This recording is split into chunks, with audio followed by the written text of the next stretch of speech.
another crisis. Keyboard warrior still typing. Mini lava siku hizi spendi fighting. Na maheta hawawezi ntoa timing. Na hata wakinita guide, I know my baby will be by me. Na wakiniseti kwa IG, dawa ya watiaji huwanga silence. Niko sherehe mina vibe, nanyi munani analyze. Who I wonder why, me I'm just tryna catch a wine. We shughulika na your life. Niko sherehe mina vibe, nanyi munani analyze.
another crisis. Keyboard warrior still typing. Mini lava siku hizi spendi fighting. Na maheta hawawezi ntoa timing. Na hata wakinita guide, I know my baby will be by me. Na wakiniseti kwa IG, dawa ya watiaji huwanga silence. Niko sherehe mina vibe, nanyi munani analyze. Who I wonder why, me I'm just tryna catch a wine. We shughulika na your life. Niko sherehe mina vibe, nanyi munani analyze.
Keyboard warrior still typing. Mini lava siku hizi spendi fighting. Na maheta hawawezi ntoa timing. Na hata wakinita guide, I know my baby will be by me. Na wakiniseti kwa IG, dawa ya watiaji huwanga silence. Niko sherehe mina vibe, nanyi munani analyze. I wonder why, me I'm just tryna catch a wine. We shughulika na your life. Niko sherehe mina vibe, nanyi munani analyze.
na hata wakinita guide, I know my baby will be by me.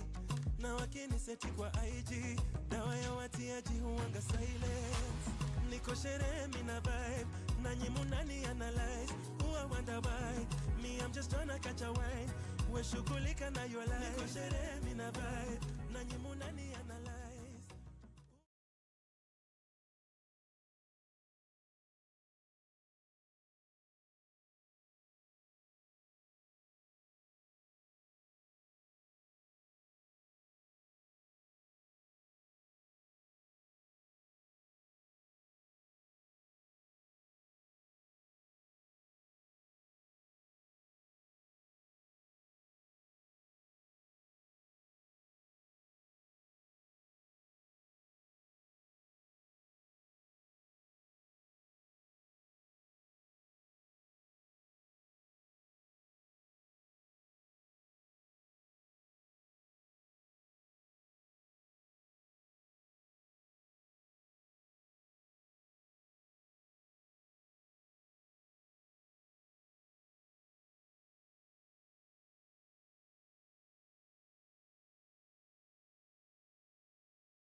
hata wakinita guide, I know my baby will be by me. Na wakiniseti kwa IG, dawa ya watiaji huwanga silence. Niko sherehe mina vibe, nanyi munani analyze. I wonder why, me I'm just tryna catch a wine.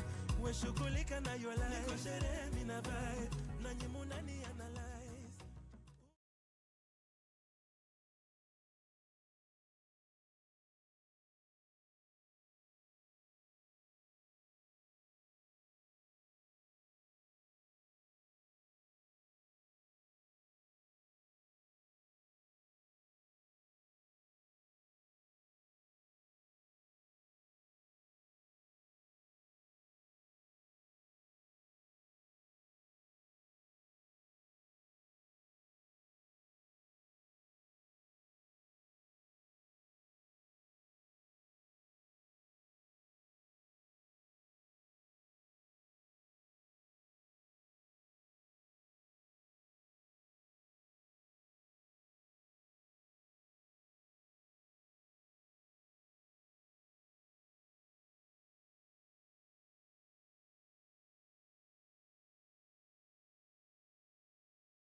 Keyboard warrior still typing. Mini lava siku hizi spendi fighting. Na maheta hawawezi ntoa timing. na hata wakinita guide, I know my baby will be by me. Na wakiniseti kwa IG, dawa ya watiaji huanga silence. Niko sherehe mina vibe, nanyi munani analyze. I wonder why, me I'm just tryna catch a wine. We shughulika na your life. Niko sherehe mina vibe, nanyi munani analyze.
lover siku hizi spendi fighting. Na maheta hawawezi nitoa timing. Na hata wakinita guide, I know my baby will be by me. Na wakiniseti kwa IG, dawa ya watiaji huwanga silence. Niko sherehe mina vibe, nanyi munani analyze. I wonder why, me I'm just tryna catch a wine. We shughulika na your life. Niko sherehe mina vibe, nanyi munani analyze.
Lesson tumefunzwa stress management, coping with emotion, self awareness, zote zinanisaidia cause kama mimi nilikuwa mtu wa short temper. Mimi sipendi jokes. Vitu kama hizo, so unapata tangu niingie cheza nikala hizo vitu. Sasa hii naweza control tempers zangu. Utapata mtu akinichokoza nimejam. Instead ya kufight tumefunzwa unaweza kutumia mirroring. Naweza enda mbele ya kioo nikajiongelesha na kusema kitu nataka ama venye na feel, ama naweza nikalia nikiwa peke yangu ama naweza lala, ama ni listen kwa music, ni dance.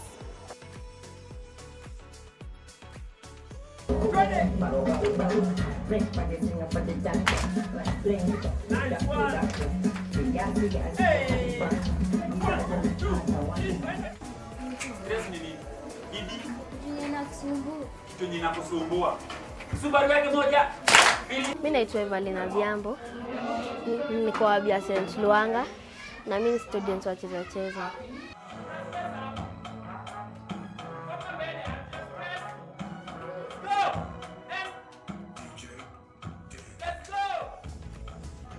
Mimi kitu inanifurahishanga ni kama kudance cheza, kupass exam, na kama mamangu ameniletea present.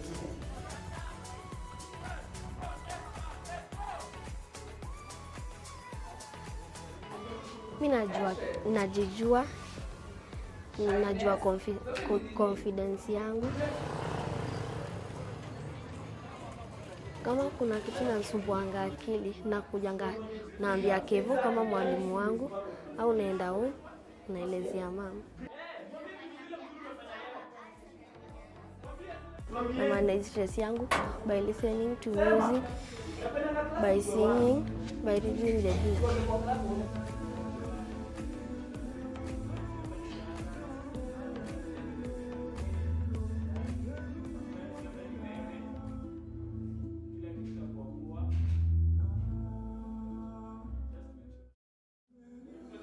Like today we are going to talk about stress management, how stress is there, how can you tackle it when it comes, because there are good and bad days. So as a kid you're supposed to teach the kids, when you wake up in a bad mood, it's okay not to be okay.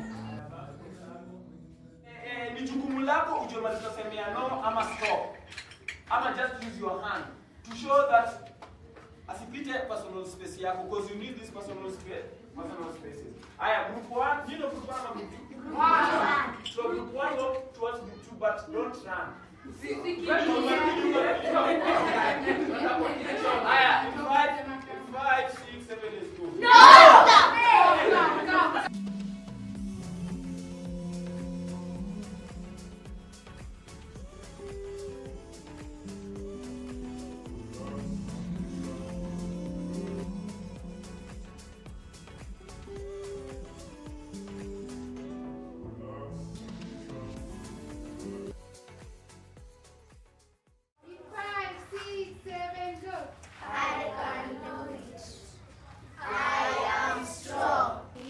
Na najijua nilifundishwa na wazazi wangu. Wakaniambia story vile mimi nilizaliwa, kila kitu vile iliendelea hadi nikafika hii stage.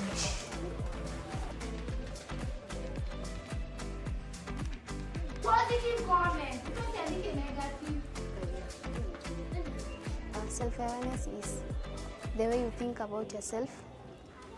Kama for example, mzazi kukuachia kazi, unafaa kujua unafaa kumaliza saa gani na unafaa kuanza saa ngapi. Yeah.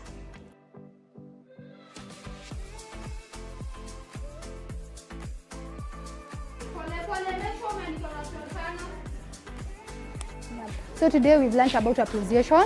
The reason as to why I can say appreciation is very important. We are teaching kids on how to appreciate each other. The little things matter. You see, okay, sometimes in life there are some kids here in the slum whereby they have never been appreciated. So if you appreciate them with maybe like a pen, they'll be like, hey, I'll do this and this so that I can be appreciated.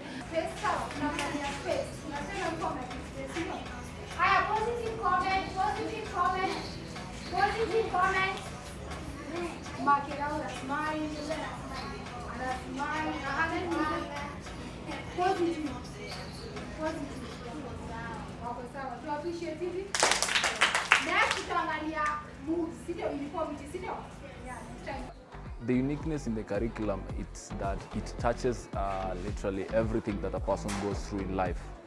For the kids, self-esteem, they go through self-esteem, like these times it's low self-esteem, they're in a high self-esteem, how to manage their stress, how to know who they are, what are they good in, what do they want in their life, and what is their future like.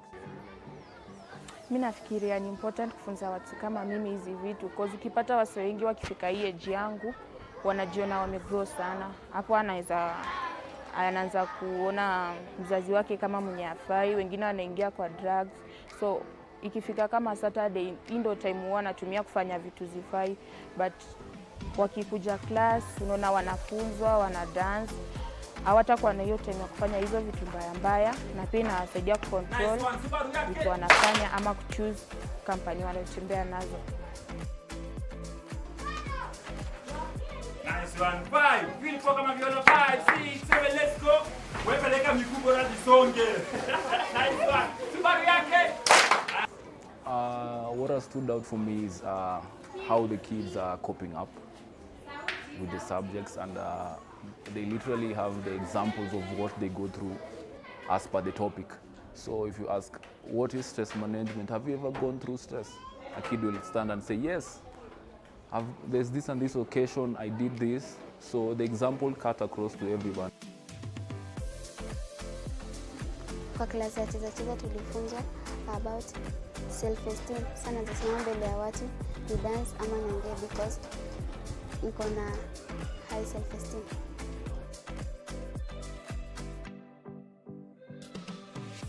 Mi dance idol wangu ni Shalo, na tunakuanga hapa naye cheza, tuna practice naye kila siku. Nakuanga na energy, nakuanga na confidence, nakuanga na courage. Tangu niingie cheza, kitu imenibamba sana ni kudance. Kukuwa na broad mindset, to have fun, to uplift and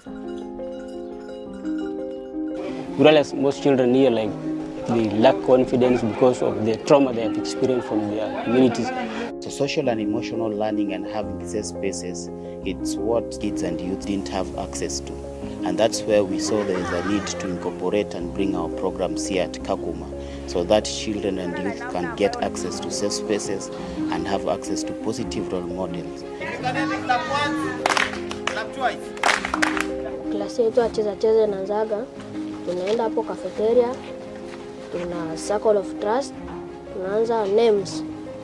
Jina tunajuana, after jua, emotion checking, kutuliza akili. Tuna breathe in, na breathe out, na muziki ya slow. Cheza si dance tu peke yake, but inafundisha vitu mingi kama self awareness, kujijua, si ndio? By the way, I'm from Congo. Nilitoka tangu mdogo sana, but nimekuwa hapa kwa sababu nilianza kucheza tangu nikiwa mtoto zaidi sana, mpaka sasa hivi nimegrow, mpaka sasa nakuwa nafunza tena watoto wengine tangu hiyo age nilikuwa. So nafurahi sana zaidi sana kwa sababu najiona dance imenifikisha wapi. Yuko sawa? Hebu nione 5 6 7 go. 1. Nasikianga poa kwa sababu tuna dance na watoto wenzetu, na pia wanatufundishaka life skill vizuri.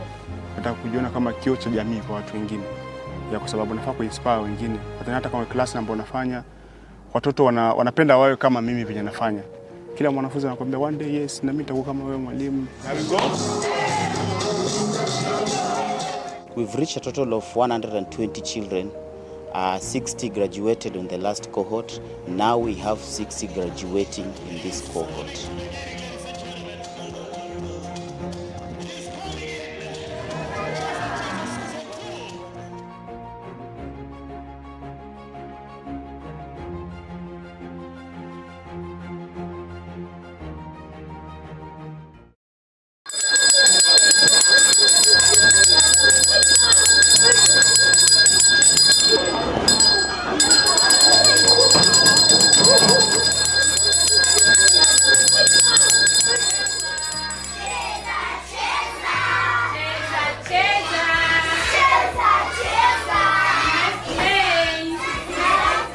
A happy school, that name by itself, it means a home. Because if the school is in the environment is good, then it is like a home. Because there is no child who is pushed to come to school.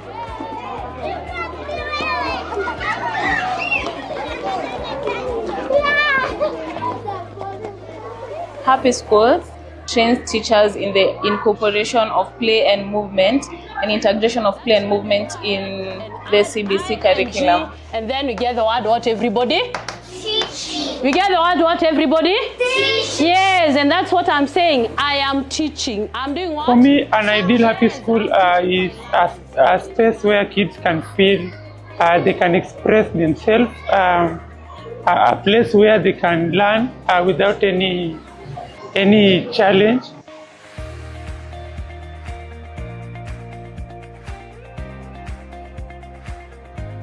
I decided to be part of the Happy School just to make learning fun and make learners just free from the stress, mental, both emotional, and this one has really helped the learners.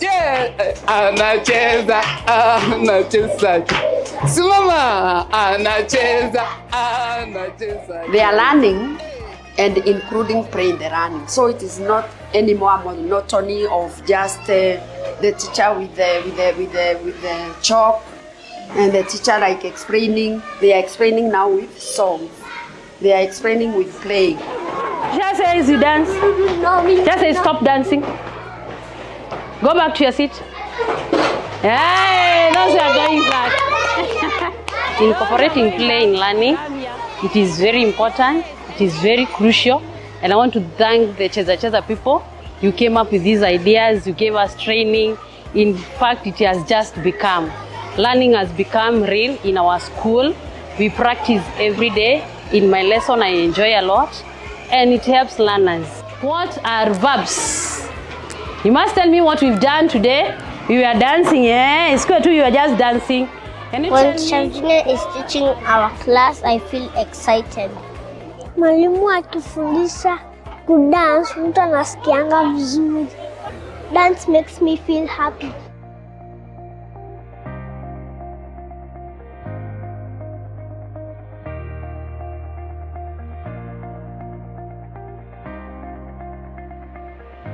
Cheza has empowered me with knowledge and skills.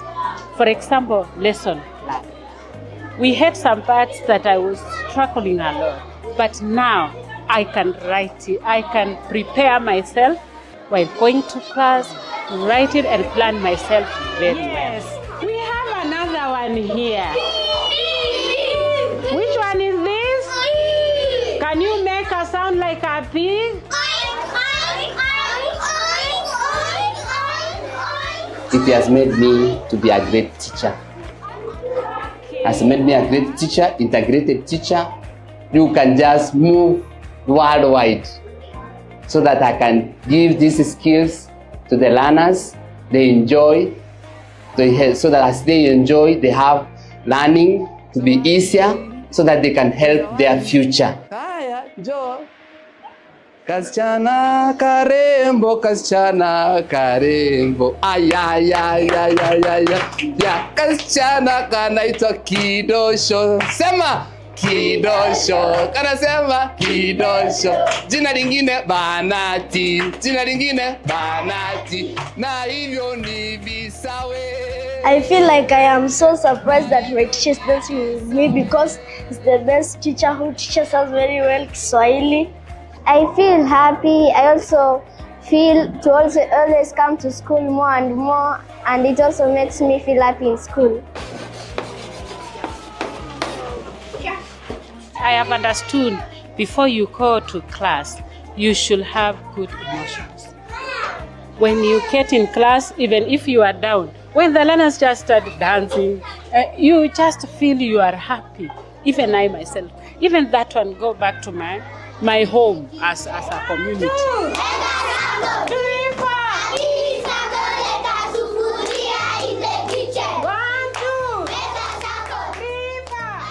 Like now, when I was starting my lesson today, I was just doing, I started with emotion check-in. I was able to tell them, kindly, can you express your feeling? How are you feeling today?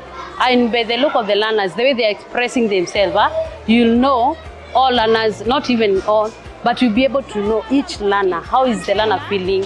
Express your feeling with a verb. With a verb. If you like taking water, you take water. If you like dancing, you dance. Okay?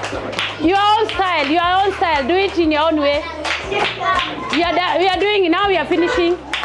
Jumping, very good. There are those who are clapping, very good. Hey, someone is itching. Sometimes there are those topics, if I can say so, or strands that it's hard to incorporate something like music to align with whatever you want to teach as a theme. So sometimes it becomes a challenge. But what I normally do, especially on my side, and even my teachers as I've observed, what we do, we bring an energizer at the beginning of the lesson or in the middle of the lesson, just to break the boredom of the monotony.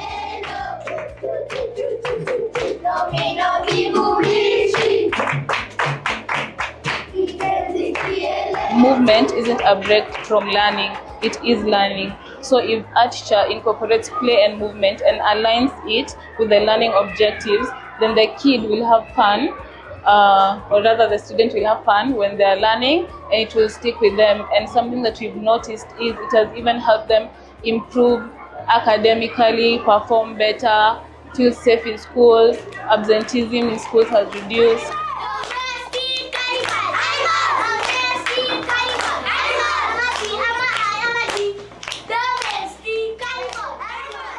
The teachers have really upgraded in their way of teaching because of what you are giving us. So we are happy and we hope that you are going to work together as much as you can.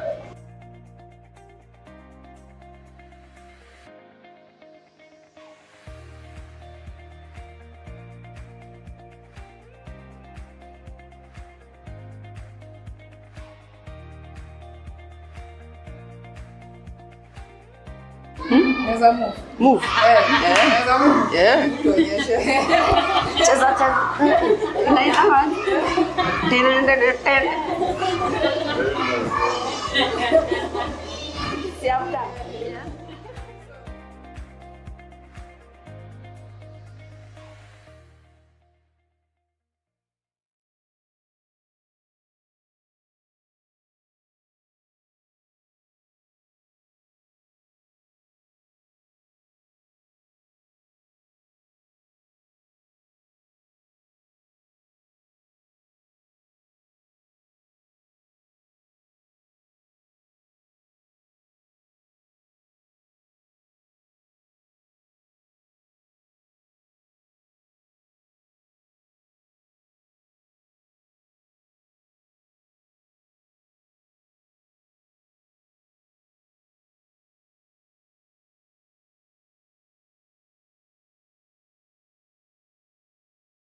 In Cheza we have different modules, that is module 1, module 2 and module 3. So we are right now in module 2, which is knowing others.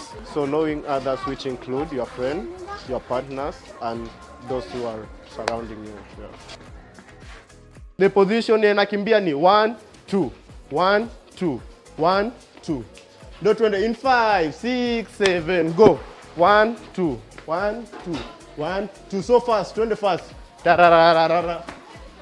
Do twende in 5, 6, 7, go. Da-da-da-da-da-da. So module 2 is helpful to the kid because you have different topics which are conflict resolution, empathy. So with those topics, help us to relate with others. A last slide. Again. Again. You ready? My name is Shasha Binti Sano. I am in Dance Foundation of Cheza Cheza. My hobby is mashimoni. Building positive relationship ni build something with the family or relative mwenye au friend mwenye uko karibu na yeye. Kama tuseme your friend has a problem na wewe unaweza kumsaidia some way. Unaweza kumsaidia kwenda kumcheck out au kumpigia masuri kali. Just kumfanya tu yeye akue feel happy.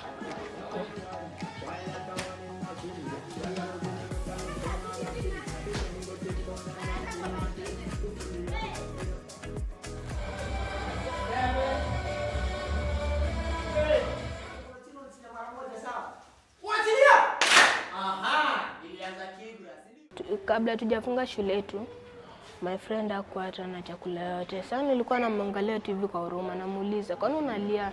Kwani unalia?" Sasa I want to solve his problem by ask what is happening to you. Sasa nikamuuliza, "Kwani unalia my friend? Kwani unalia?" Akaniambia yeye hata hakuwa na chakula yote, hata kupewa chakula yote. Sasa mimi nilikuwa na 20 bob, 30 bob I think. 30 bob. So nilichukua 10 bob yangu moja, nikaenda kubai kitu kwa canteen. I helped him. The next day, mimi sikuwa na pesa sasa. Mimi nilikuwa nasikia njaa. Si alinisaidia. I solved his problem mpaka yakasolve yangu.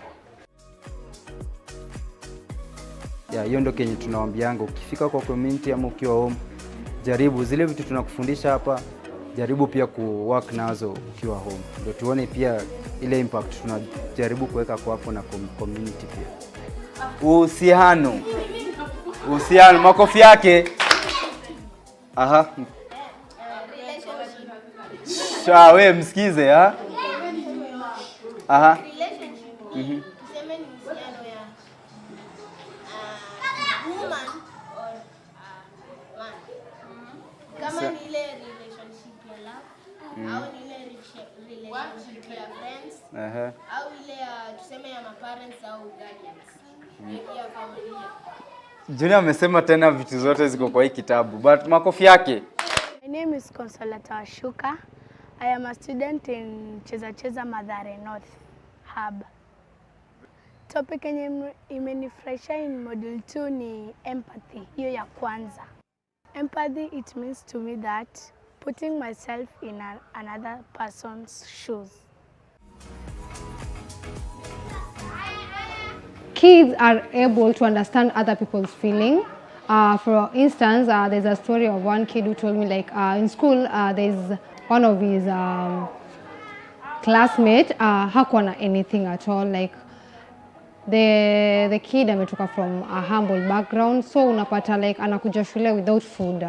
So the kid that namfunza akakuwa ile able kufeel mtu mwingine na akakuwa like ready kushare naye the food, like food yenye anabebanga, of which hadi mzazi wake akakubali abebange meals 2 juu anajua ule mtu mwingine like ana food kwao. Unaona like watu wengi kuletea story kaa hizo una feeling like at least na wafunza na they are wana impact kwa society. So I can say that is the best topic for me. Kwa circle alafu ukae chini.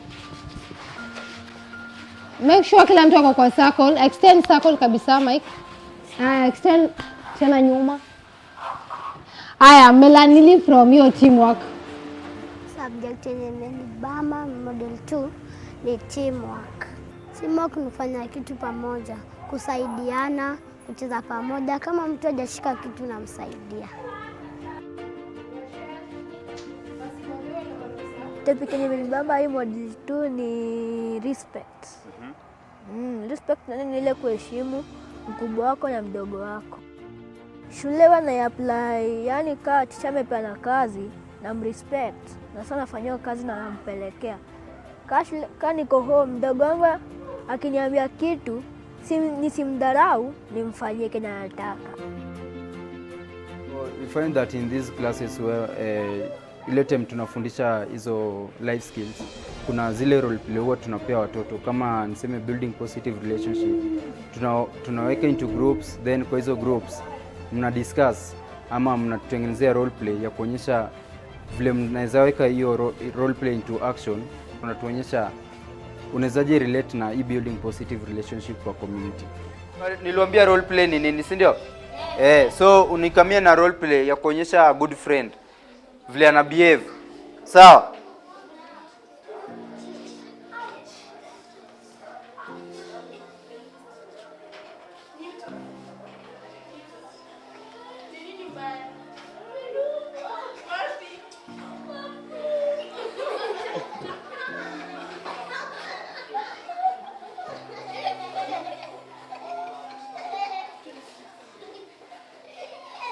I can say module 2 hizo topics ziko tu like zinafunza mtoi kukana the society.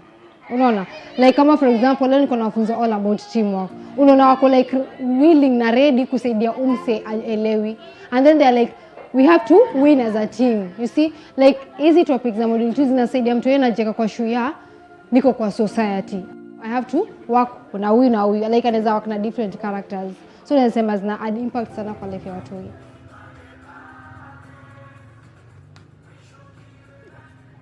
5, 6, 7, go! I am strong. I am smart. I can do anything. I am blessed. I am blessed.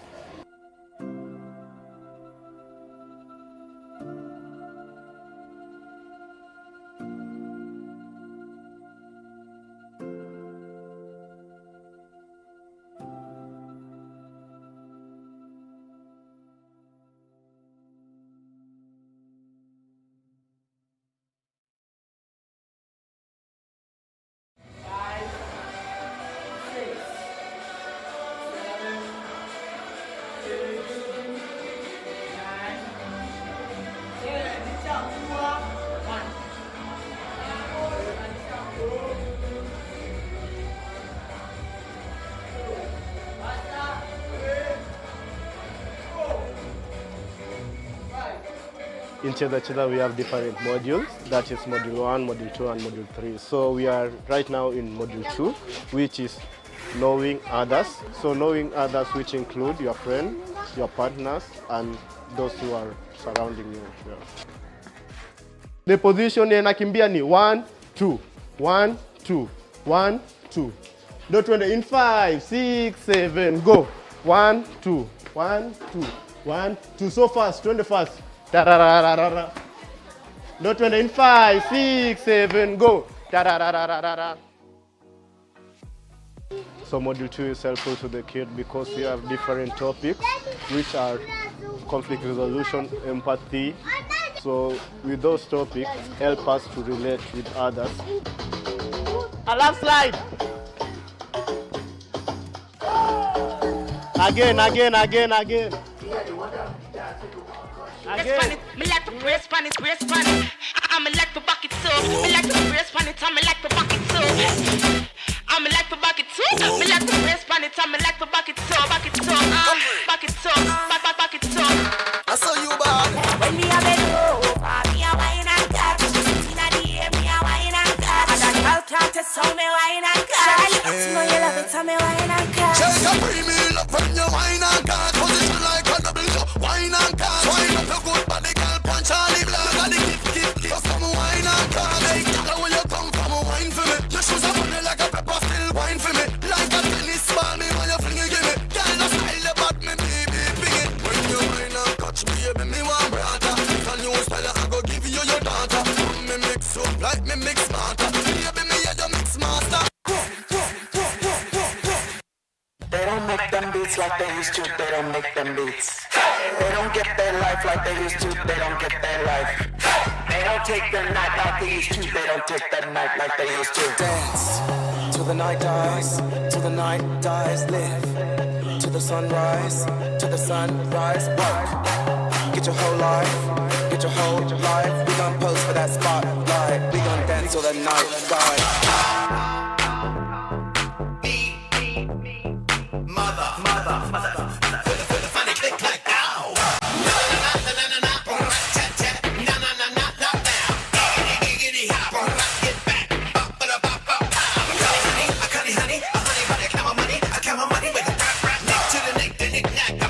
Freaky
bottle, twist that cap, hold it in the air, then tip it back. I really don't dance, I really don't dance. I'm in the zone. Get out the way, like a runaway train. I grab my beat, you do the same. Shake, and make it rain. Get out of your mind. Get out of your mind. Get out of your mind. Get out of your mind. Get out of your mind. Get out of your mind. Get out of your mind.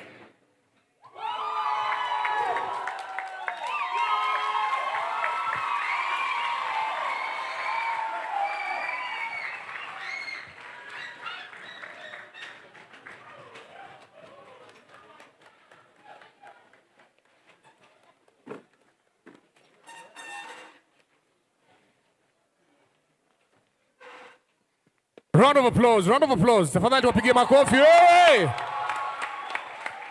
The energy, hey, the light, baba. Hey. Kuna nia, mimi si dancer. You're putting me on the spot literally, sindio? So, one more time, round of applause. Hit the lights, please. I need the lights, please. I need the lights. So, kwa wale tumekuja sahi, for those people who do not understand what Cheza is all about, I have a brief to give you guys and explain to you what Cheza is all about. So, Cheza is a non-profit that creates access to safe and supportive spaces through dance and support a lot of mental health projects.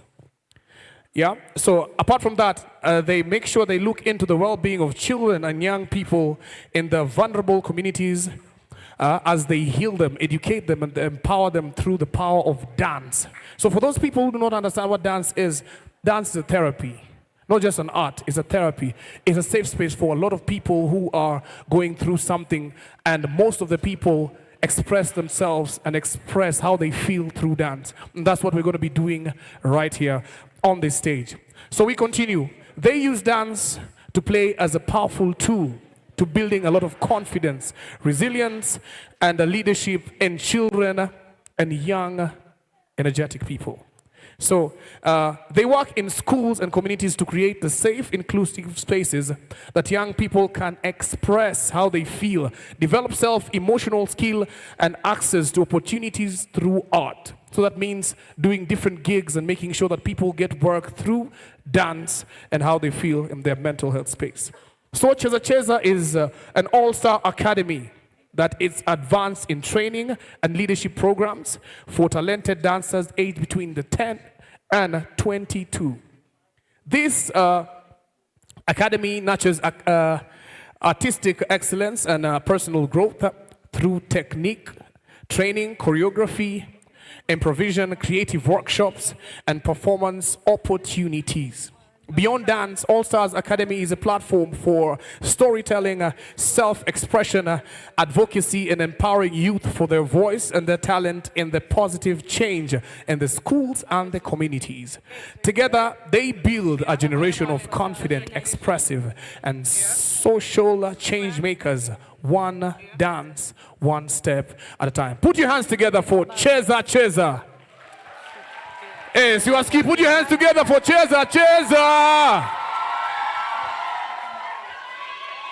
Yes, that's the energy I need. So, because there's one more person who understands this more than I do, because I'm just here as a tool to give you guys information of what is happening right here on this stage. So, I'm gonna introduce someone who's the founder of Zan Arts, an African art school dedicated to nurturing young, talented, and creative minds through visual arts, dance, music, and theater. She also serves on a Cheza board of advisors, contributing her expertise and a passion for arts and education. Put your hands together for the one and only Nemo! Hey. Pigeni Nemo makofi tafadhali when she comes in. DJ, pull up kwanza. Kidogo, shika.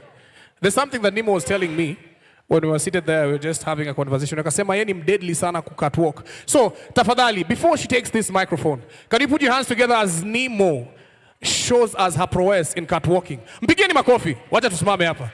DJ, play something. You have the stage is yours. DJ. Hey. Do you have ladies in the building? Allah. Hurry up and wait. Hold up. Hello, everybody. I was put on the spot for sure. So I'm going to introduce panel members. As you've heard, my name is Nemo. I serve on the board of Cheza Cheza. I have done this for years, not serving on the board of Cheza Cheza, but been in this art space for many years. So forgive my old-time catwalk. That's how we used to do it. As I call the people who are going to come up, the panel, we're going to be speaking about art advocacy. I would like to kindly ask the guys who are doing the lights to please give me house lights, since this is going to be an interactive conversation. So would like to see the audience, please. All right. So as I call them, please put your hands together and we give them a good welcome.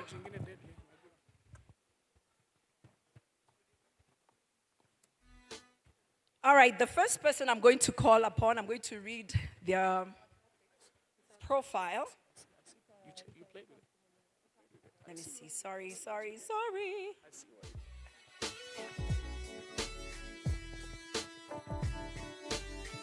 He's the founder of Dance 98, is a renowned content creator. Music in the background sounded really good, and please put on for me house lights. And he's a renowned content creator and dancer based in Nairobi. At just 27 years old, ni wangapi wako wamefika 20? Lights, tafadhali, nataka kuona audience, ndio nikiwauliza maswali wanaweka mikono juu ninaona. How many of you have reached 20 years old? Mikono juu, there are very few people. So you can imagine this guy at 27. He is known for creating a viral, globally recognized dance content. Through his platform, he's not only broken YouTube records, but also used dance to transform his own life and positively impact others, especially the young people. Ladies and gentlemen, put your hands together for Tile Bakbro. Come on.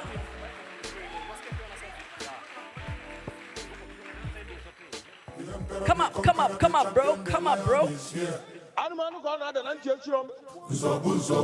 And then the next person has worked in advertising, audio-visual production, media. Have a seat. Sasa ndio mnamuona, you're saying, woo, give him a nice proper welcome, ladies and gentlemen.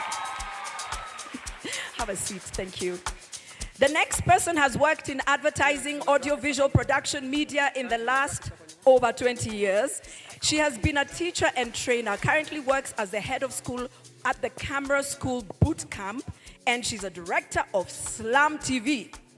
She brings a wealth of knowledge on all aspects of audiovisual media creative writing, advertising, print, audiovisual productions, teaching, training, strategy, operations, communication, management skills. Ile ambayo she's not yet done is run for presidency. I'm sure she's not a stranger to Cheza Cheza. Her name is Pauline. Pauline, welcome. Join us here on the stage. Please hello.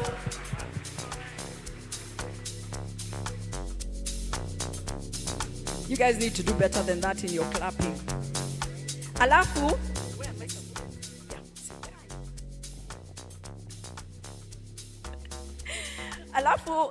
the next person is an award-winning music educator and performer with over 20 years of experience. She teaches voice, piano, flute, and music theory and has a deep passion for nurturing talent across all ages and abilities. Sounds like somebody I would be looking for if I were you. She's especially committed to empowering differently abled individuals in pursuing their careers in music, driven by her belief in changing lives through inclusive music education. Ladies and gentlemen, welcome Winifred Likayo, also known as Winnie the Music Teacher.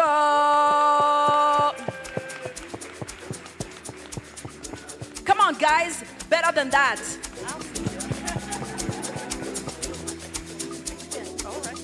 And then last but not least, I've not seen her yet, but hopefully she's joining us. Is she? MC?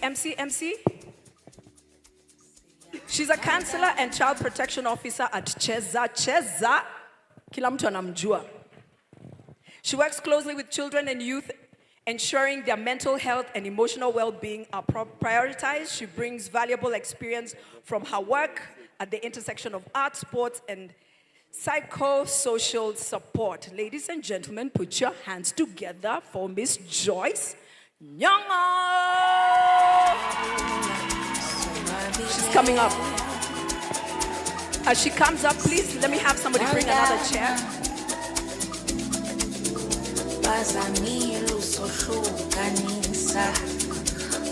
So this is how this is going to work.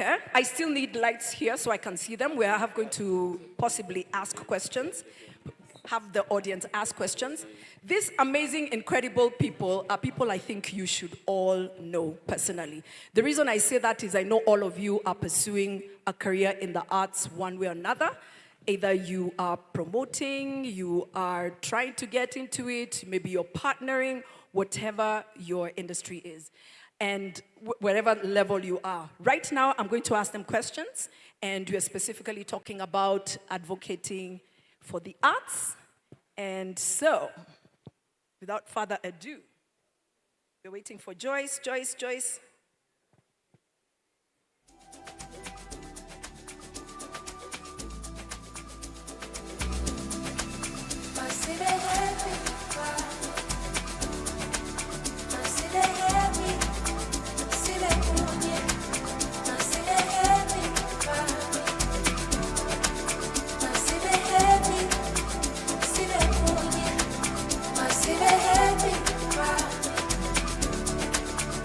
Okay, just because of time, please give her a seat.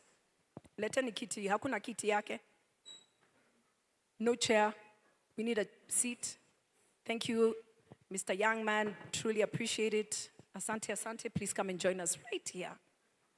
And give her another round of applause. Hey. All right, I'm going to start with you, Mr. Tile. Okay.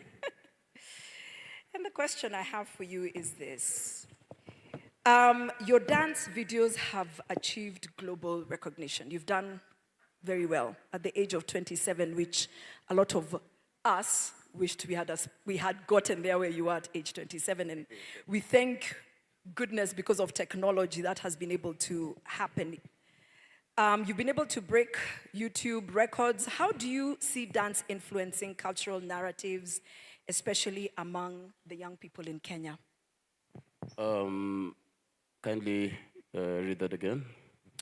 How do you see dance influencing cultural narratives, especially in this young generation?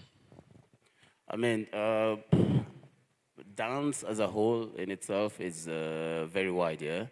So when it comes to influencing, it's very tricky because, like I said, it's very wide. So you could be influencing for example, myself, I'm more inclined to influence for corporate because that's where I am mostly experienced, yeah? But then other dancers, they influence for other areas. It could be for societal changes or things like that. I would say dance in itself is a very, very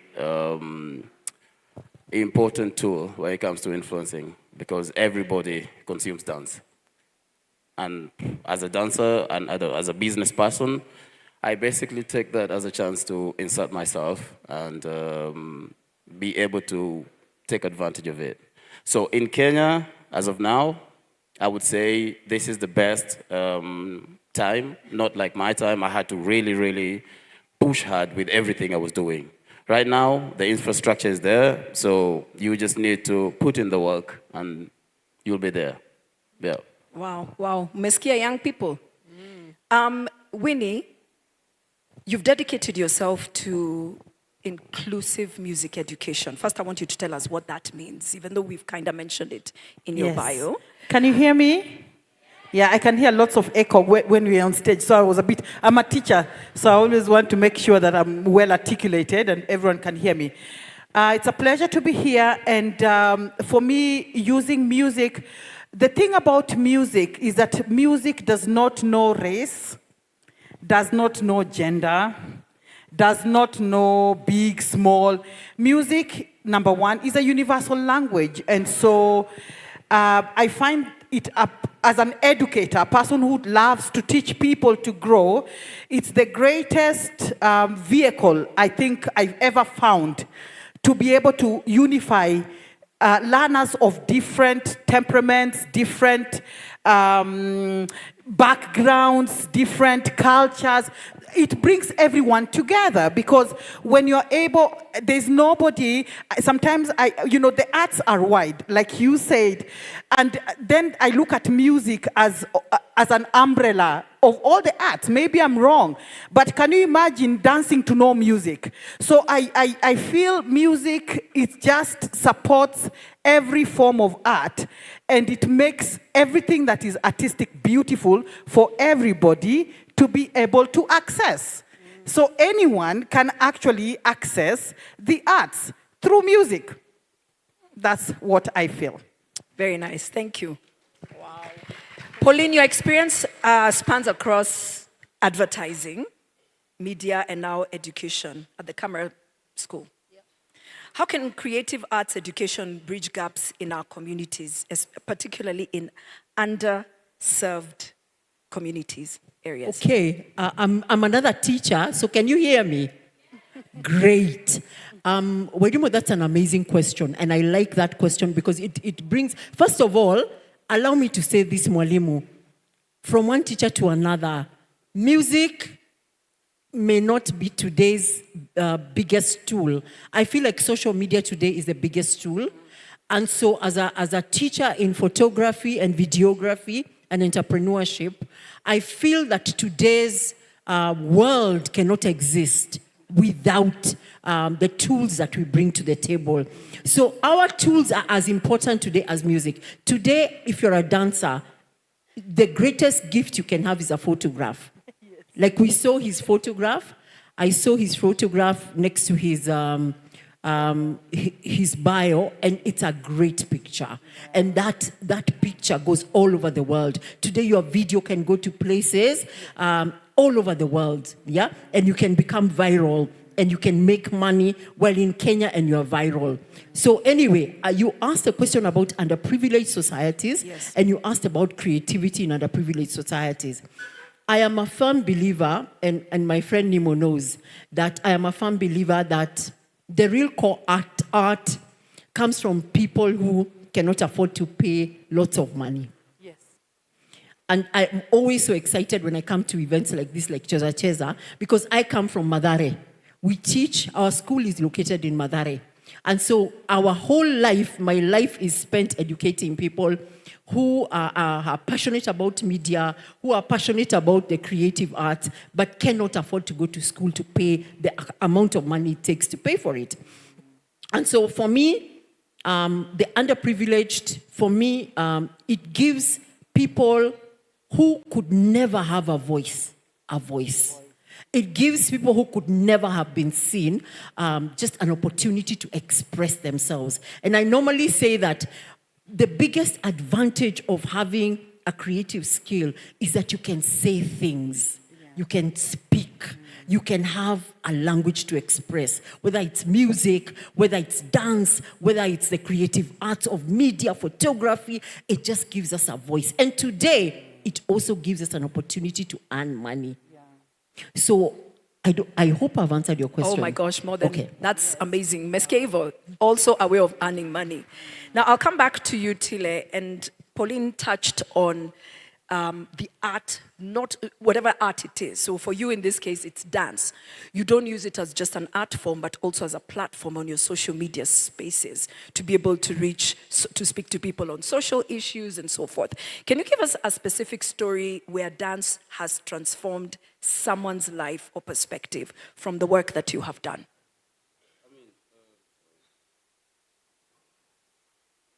You can switch microphones. I don't really have to speak about someone because I am that someone. I was actually born. You see, people say people go from grass to grace. I was not even the grass. I was like the root. I was under. You know. I consider my life as a football game starting at 3-0, you know? So you have to equalize first, and then after equalizing, now try to win. So you put in a lot of effort, and then at some point you might look back and think, this effort is not doing anything to me, but then you're actually just equalizing. Now you have to start trying to win. So for me, dance gave me a platform where I did not have to need money or capital or anything like that. It was like the equalizer for me to be able now to start trying to win in life. So my story, I mean, most of the people here already know it, but my story is among the biggest success story in terms of dance in this country. You know, dance helped me come from absolutely nothing to whoever I am today.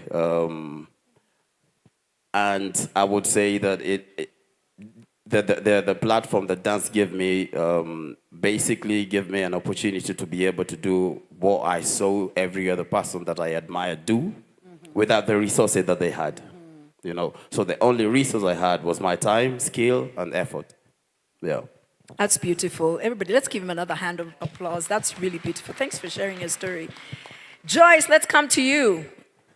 I want you to talk about your role as a counselor and child protection officer.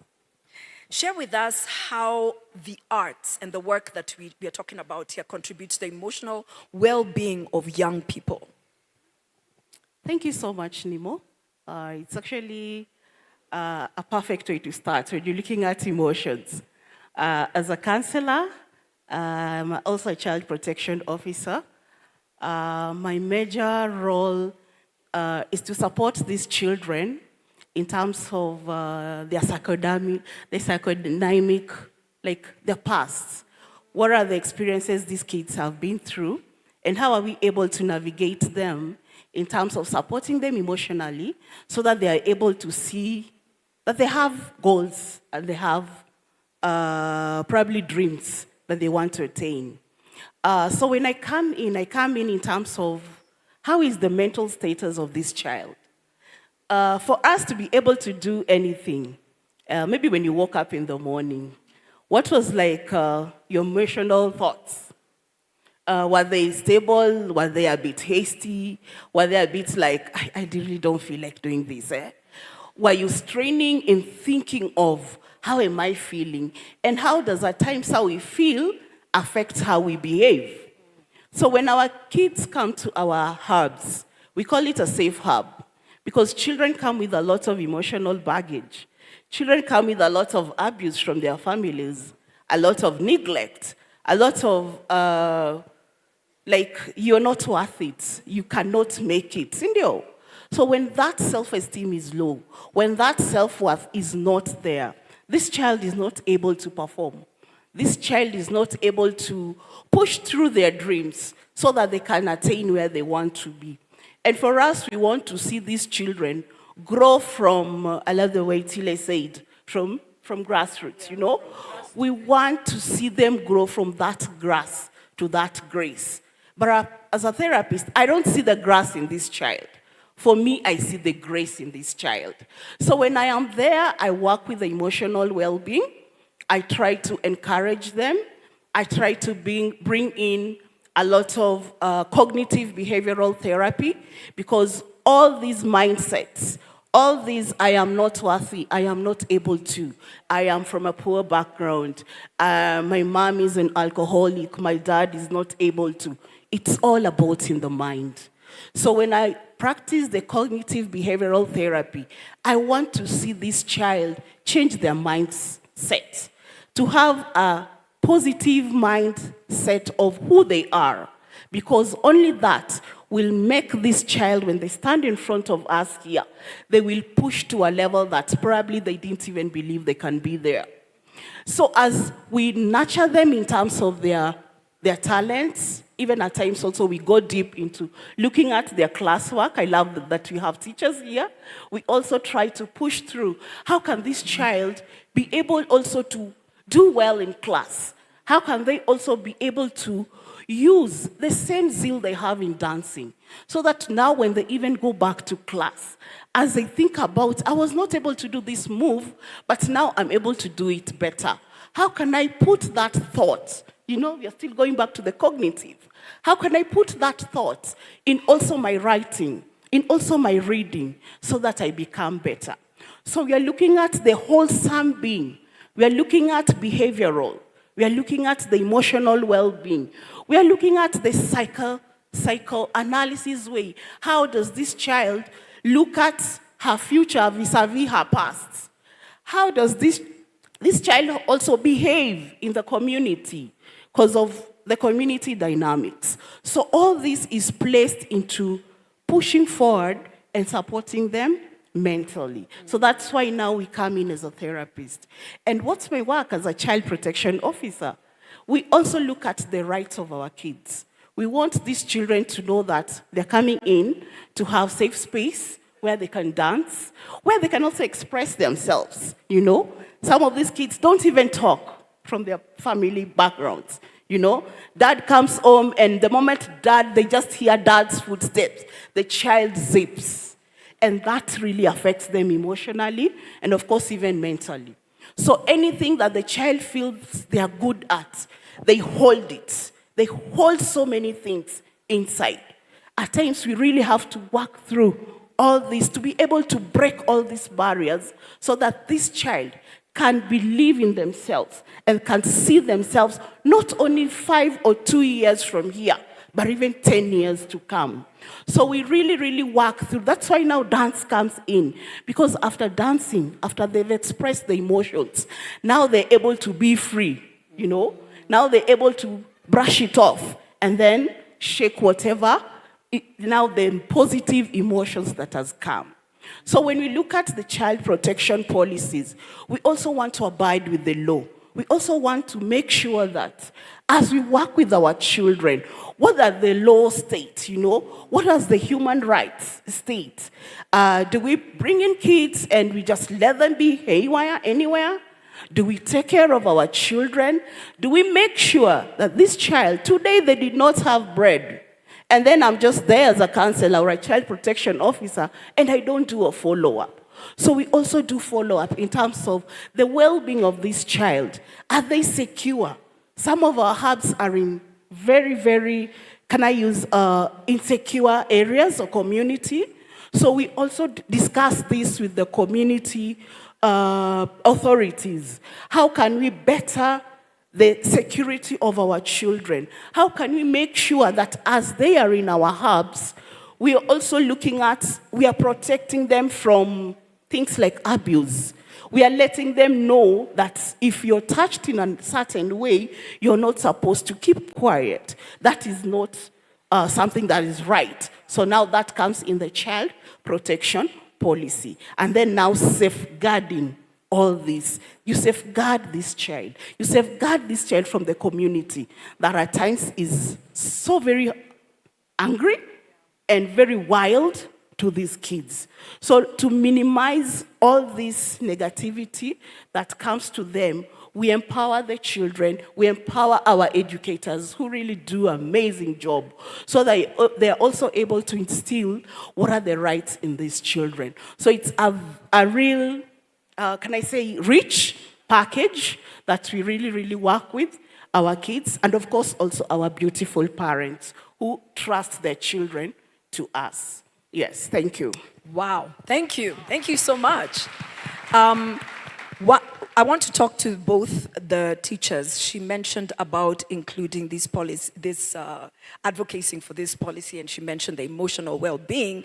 I want you to talk about how we can be able to advocate for music education and for you, art as a whole, to be included in the policies that you see here in Kenya. And give us suggestions so that we can suggest them to the Ministry of... Yeah, first of all, I use my, as she says, rightly so. Right now is the social media space is really the space that we all depend on, actually, as people in the arts, when it comes to advocacy of what we do and how it impacts lives. And I'm no exception. You know, some of us, we call ourselves the old schoolers, but we have learned to adapt and accept, you know, how social media impacts, you know, your work and gets it to the masses. And the good thing about being in a social media space is that anyone can see what you're doing. So I use my social media space as Winnie, the music educator. If you go to all the social media platforms, you'll find me there. And I use that to educate the community about the role of music and arts, really, in general. Every day, you know, every day I'm posting something, experiences that I have in class with my students. My social media space, for example, is a safe space for my students to interact and showcase their giftings and what they are able to achieve through music. For me, I use music, but music, as I said, encompasses all the other arts, because the dance is inclusive, acting, drama, you know, all this, you know, and so we are able, every student, every person doing music is able to see, or able to, and all the stakeholders, they're able to see the variety of people coming through my hands, for example, as a music educator, and what they're able to achieve. One of the slogans I like to use in my work is that, and every Monday, if you go to my social media space, every Monday for the last 2 years, I give a quote that is based on my work as a music educator. Funny enough, these quotes don't come from AI. Maybe AI borrows them and puts them in the system for other people to use them. But I actually talk about my experience as a music educator and the impact that my work has on the different people that I interact with every day. And those quotes, one of the quotes I've put out there is that music, and when I say music, I mean actually the arts. The arts explore individual geniuses. Actually, through the arts, then you're able to actually elevate your own genius. It's the arts give a thumbprint to every individual's genius. And that is why it's so important to incorporate music and all forms of art as core education. Yeah, that for me, I advocate for it 24/7. You use the arts to elevate genius, then every other aspect of education will work. But when the arts are trivialized and are used as second-class citizens, then we are losing so many bright minds. Well said. Yeah. Well said. Very well said. Thank you. I'm very excited right now because I think the arts are coming back into the mainstream curriculum. I think the new curriculum includes a whole pathway to return the arts back into the classroom. I know that we are in for a rocky ride, but I think the intention is right. Yeah. I want to really end with what this thought to all of us as artists. I think the first level of art is entertainment, self-expression, then you want to entertain people. I think the next level and the most amazing level of the arts is when you use it for advocacy. When you use it to tell stories that really matter. We come, as I said, I am a head of school of a small boot camp experience, media experience in Mathare.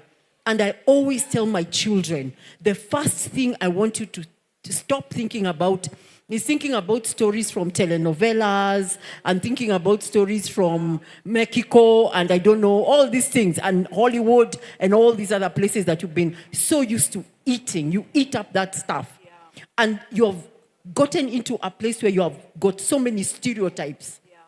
A love affair must have a white person. I don't know what. You know those things? Yes. Now, and then I say, if it's a love affair in Mathare, what does that look like? And so we remove the stereotypes, and I say, let's begin to tell our own stories. And stories can be told in music, they can be told in dance, and I hope that's what we'll see today. Storytelling using dance for advocacy, that we can tell stories. Storytelling, my audio visual is the easiest one. We have visuals, we have audio, we can use music, we can use dance. We have such a wide variety of tools. Yeah. But I would love to imagine today, we're going to see some amazing dance that will advocate, that will talk about the stories of, what people go through. So as I said before, as artists, the first level is self-expression, then entertainment, and then the next level is advocacy, where we actually become real storytellers for our communities. Well said. Thank you very much. Before we wind this up, I want to look around and ask, does anybody have a question for the panel regarding arts advocacy? You know what is hilarious? Oh, you do? Yay. Somebody back there who has a microphone, let's get the question. Or if there's no microphone, come up, just walk up, and I'll hand you mine, and you can ask.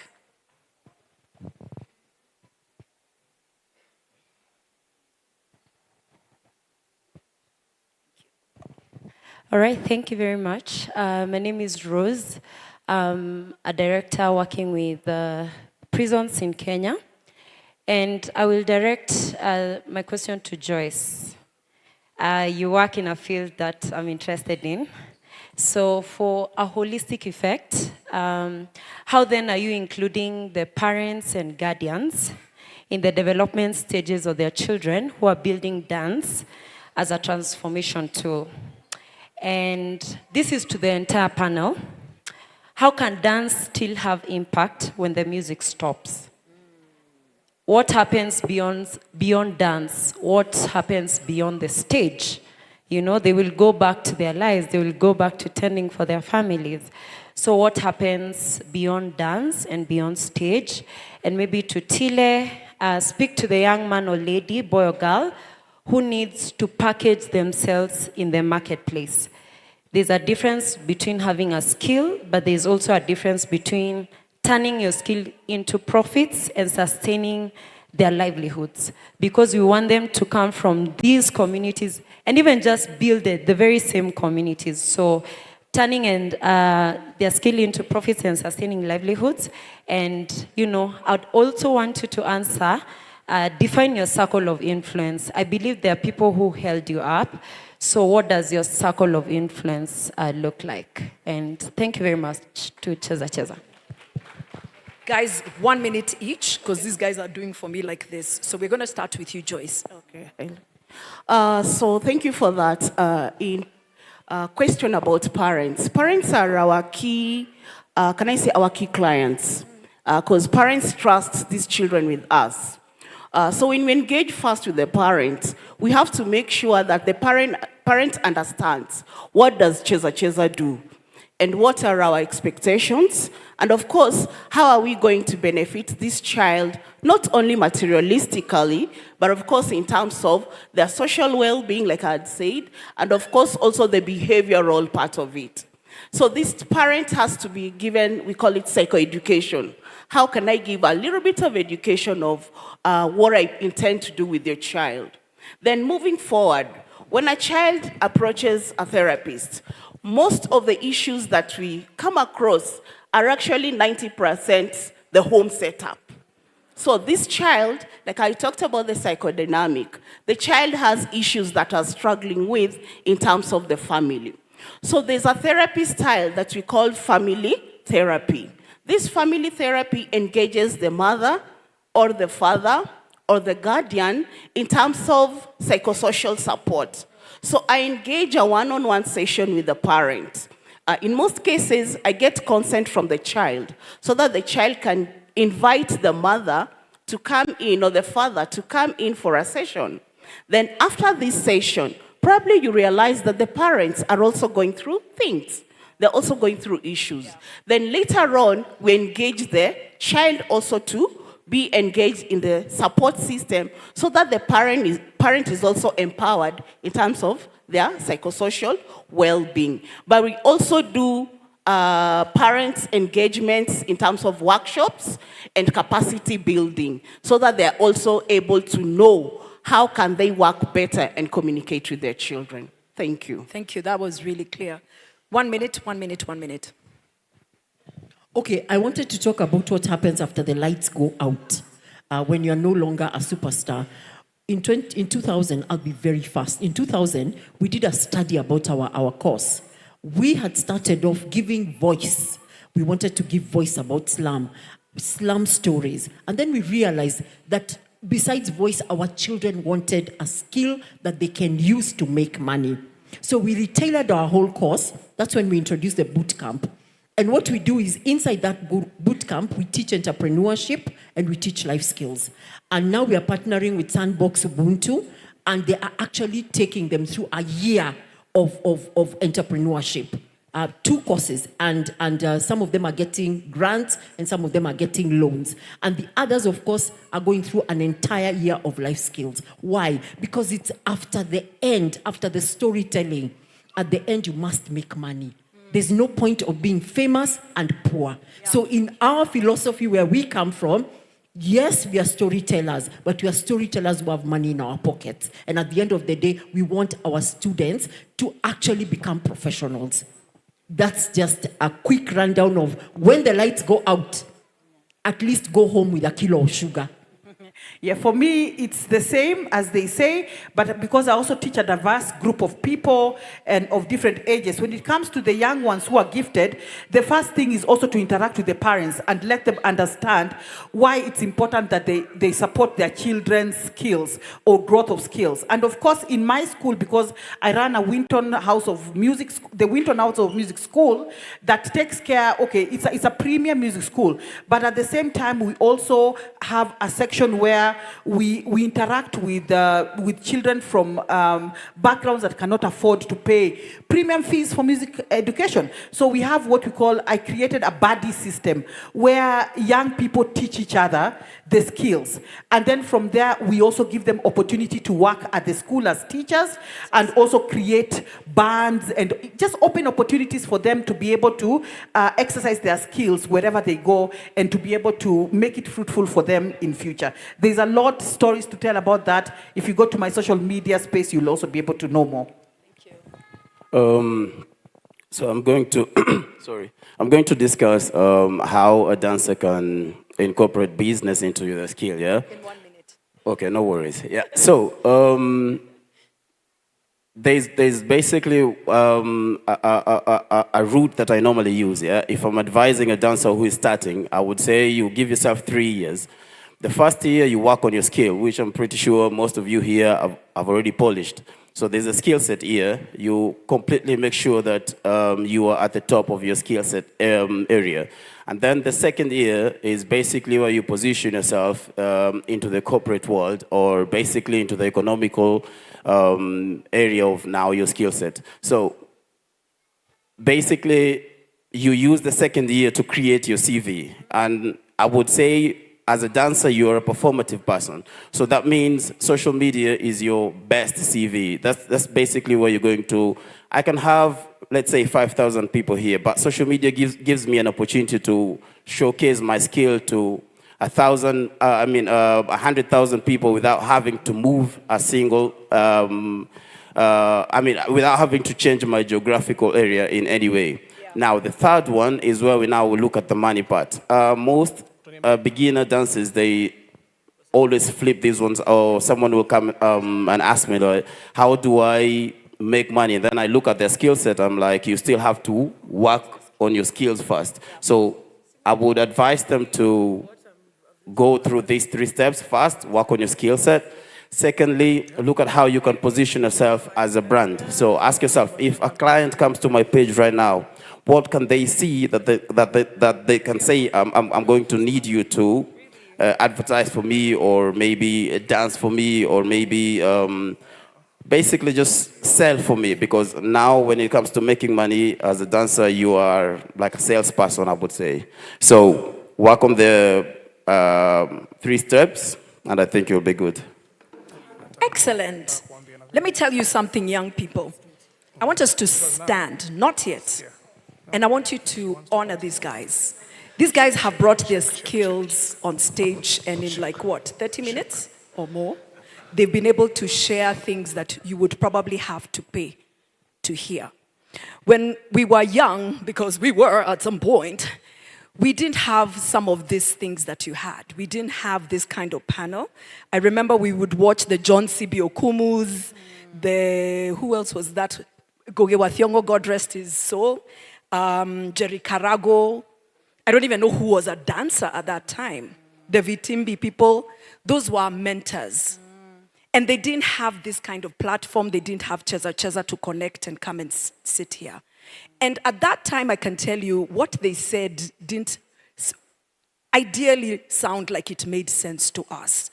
These things that they share that looks like, let them hurry up because we need to dance, is so valuable because this is where your career path is going to be determined. They've given you skills. They've shown you how to be able to handle with your social-emotional issues, things that ideally you'd have to pay for. So I want you to stand up, and I want you to acknowledge them, and I want you to give them a round of applause and really, really thank Miss Winnie, Miss Pauline, Mr. Tille, and Miss Joyce for honoring us with their presence. Let's stand and say a big thank you. Woo! Louder, big round of applause. Let's really appreciate them. Mr. MC, it's all yours now. Thank you very much, panelists.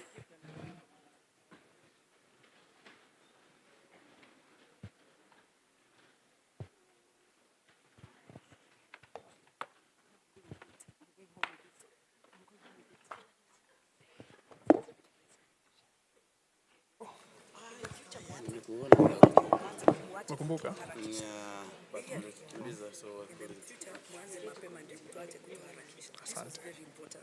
Thank you.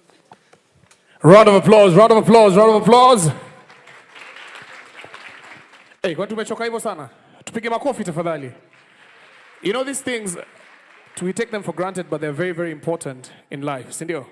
So for the people who've just showed up right now, my name is MC Pops. I've been your host, and I'm still your host for the evening. Welcome. I can see the guests are here. Big up. A very big fan of you with the team. Kila mtu, wave at me, please. Naona tunalala, wave. Can you poke your neighbor, please? Poke them.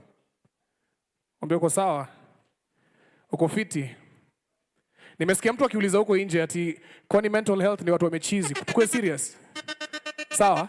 Someone is coming to explain more about mental health so that usione kama when you're talking about mental health, it's about people who've gone nuts. So I'm going to introduce my co-host, a very bubbly lady who's been working for radio, TV host, and she's been working with Homeboys Radio for a very, very long time. So give it up for the sassy one and only Kelly. Makofi ya Kelly kwa wapi? Hi, everybody. Hi, darling. How are you doing? I'm good. How are you? I'm doing good. Uh-huh. You know, today is very, very exciting because not only do we get to focus on mental health, we're able to just express the way that, hey, unajua tunatoka attention kiasi. Okay. And Cheza has given us a perfect platform for it. Don't Okay. you think? Yes, yes. You know, as we get into it, I think we need to appreciate, first of all, before we get into the jive of everything, we need to recognize a powerhouse behind the creative compass of Cheza. Okay. Now, she's a vibe curator, creative director, choreographer. She wears a lot of hats in this industry. Okay. She's my friend, she's family. You know, I think we should welcome her to stage. Yeah, because people need to understand what the dance is all about, what the storyline is all about, and the best person to do this is the person who is behind the scenes. You know what? So behind the scenes, now in front of you, I'd love to welcome Antoinette Aiko. Put your hands together for Antoinette.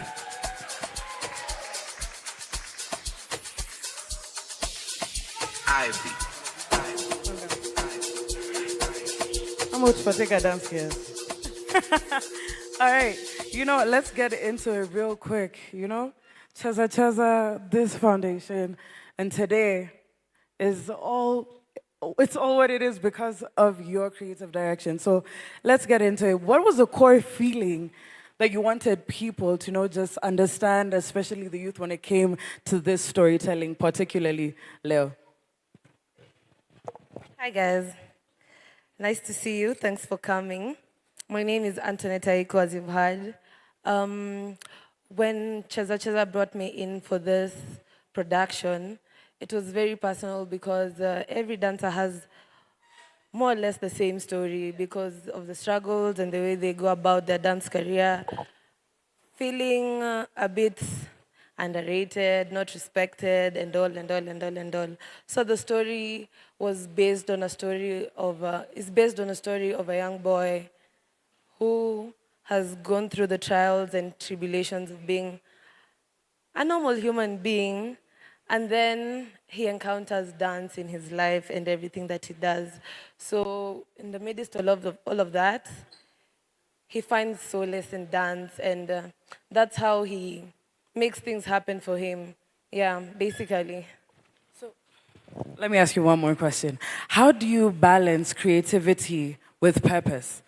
Because, with the cases of mental health and, just expressing yourself, regulation, even emotionally, something, quite difficult. So how are you, first of all, inspired? And then how do you work in your own creative projects to ensure that, the correct emotions or the correct story is told through your movement? That's a nice question. I mostly work with alignment. I don't force. I don't try and belong a lot of times. I'm very different. If you see my creations, if you see my way of life, if you see the way I work around everything. So I mostly believe in individuality and just being yourself, basically. It's easier that way because we can never be the same, even if we were twins.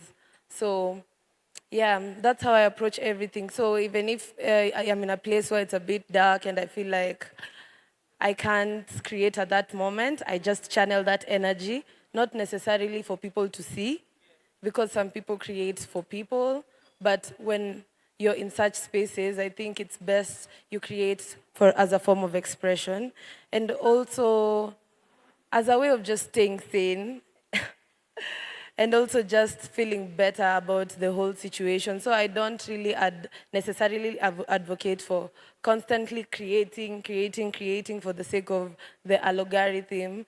I've had Tile mention that basically creators these days are just salespeople. And it's wild because it's the truth, because you also have bills to pay. That's your way of life. That's how you make a living. But also just trying to tell yourself, Checky, you've done a good job. Relax, you got this. And alignment happens, and everything just falls into place. So that pressure, I feel, is very unnecessary. So people should just take their time and be themselves. God will make it work. Now, last question. What would you want everyone here today to walk away with from today's production?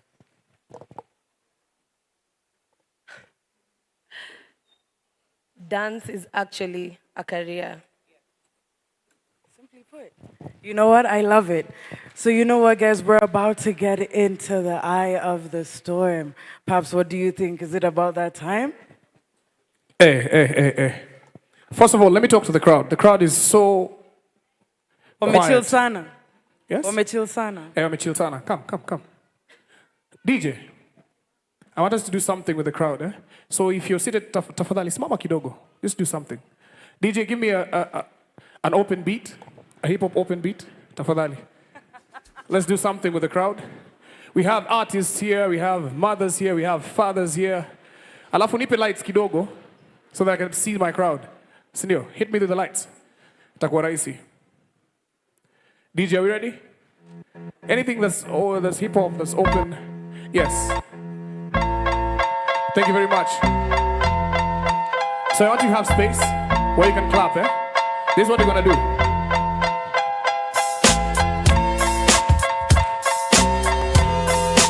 Make sure your hands are up.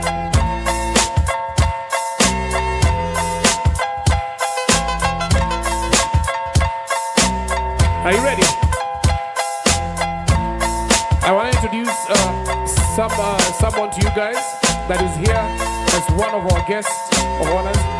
Charisma, when you're ready, sindio? So I'm going to do something because when the artist na kila mtu hapa ni dancer, sindio? Let's do something, huh? Kwa watu millennials tunakumbuka hii, sindio? Tuendelee ama tusiendelee? Let's go. Tuendelee ama tusiendelee? Tuendelee ama tusiendelee? Tuendelee ama tusiendelee? I want you guys to respond so that we do something fun, sindio? Let's start now. DJ from the top. Are you ready? Wacha tusikie makofi alafu tufanye kitu, sindio? In 3, in 2, in 1, let's go. Tuendelee ama tusiendelee? The claps. Tuendelee ama tusiendelee? Tuendelee ama tusiendelee? Ama tusiendelee? Tuendelee. Siski, tuendelee. Tuendelee ama tusiendelee?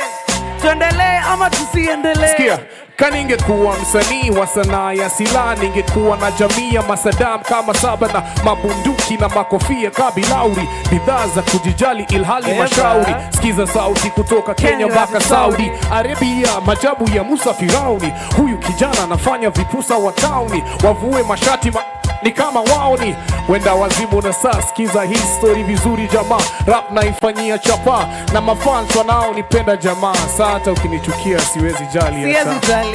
Kawe ni MC, stick to the rhymes. Unafaa kuweza kutumia hip hop na other tracks. Sikuchukia wadiju wanatawala industry na we bado uko chini. Kabla jina weko blow jipe miaka kanane, kan lazima ni kutukane ndo julikane. Hip hop ni kata ya love usisahau. Pole kukuambia sikuchuki na kudharau. Tuendelee ama tusiendelee? Tuendelee ama tusiendelee? Tuendelee ama tusiendelee? Tuendelee ama tusi na nina track nina mistari Swahili jangili, kono wa kushoto ni mic bota na bangili, tema na mimi kauna rhymes kami ambili, kasi risasi kwa shingo macho na akili, kabla nirudishe matusi za hama kafiri, barabara na gari na wacha mkiwa chakari, kazi ni usafiri na sima MC machachari, kabla single yako pite yangu kwa chati, geuza flow, geuza trouser na shati, na bado kitoboa kuniguza ni bahati, na roga na kihinde tena Zaga flow, zigi zao, kutema na mimi lazime tupe mbao. Yule jamaa mnidharau sana, speak up bunduki, chiki flow, chiki flow. Niaje bro, niaje sister, tunawacheki. We've got mad love for you. Niaje bro, niaje sister, well me. Tunawacheki. We got mad love for you. Kill it, DJ. Kill it. I think it's officially about that time, huh? I think it's about that time. Guys, sindio, tunaweza kaa chini tumechangamka. Say hi to your neighbor. High five. Clap for yourself as you sit down. Sindio? Tusiboeke sana, yeah? Talk to your friend. This is how we create contacts. Huwezi jua nani ni nani, sindio? When nani? Mbele ya watu, cheza chini. So for those who are knowing me now, my name is MC Pops. I'm a hype man, I'm a host, I'm a TV presenter, I'm a mental health coach, and I work with different organizations. All right, about now I'm in partnership with SPM Studios, and we do a mental health podcast at the go. So who are you? My name is Kelly. They also call me Agent Q, content creator, TV radio presenter as well, podcaster, a kadansa ukidai. On Fridays and Saturdays. Una dancing Friday na Sato? Bado. Acha jokes. Okay, so now the person who's coming on stage, can you introduce the crew that's coming on stage? All right, so we're about to get into the official program, The Eye of the Storm. All right? We're going to get into Act 1. Act number 1. So if you're ready for Act number 1, The Eye of the Storm, put your hands together!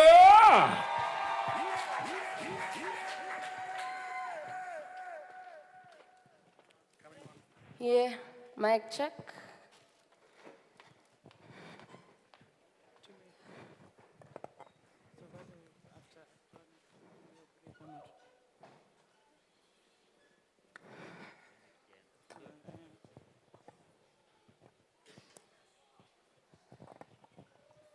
Nairobi, Kenya's heartbeat.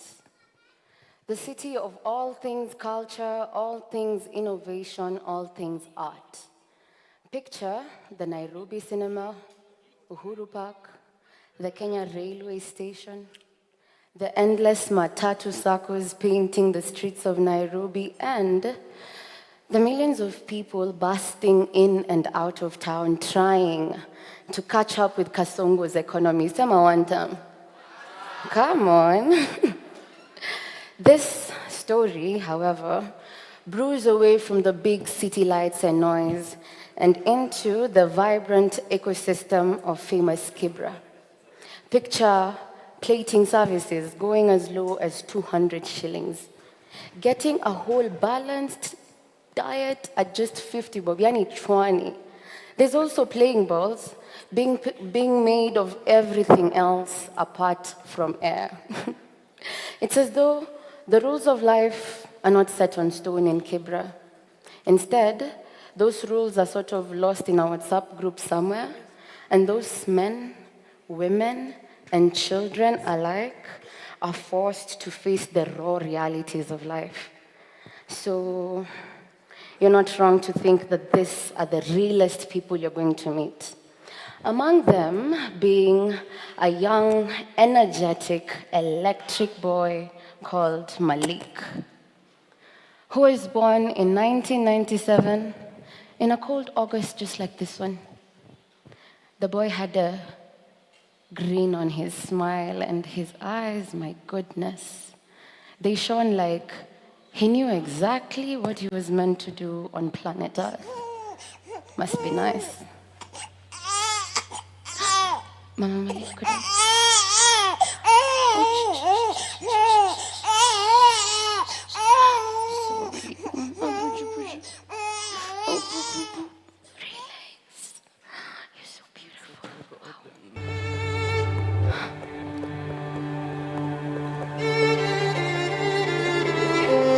This is the story of Malik, the eye of the storm.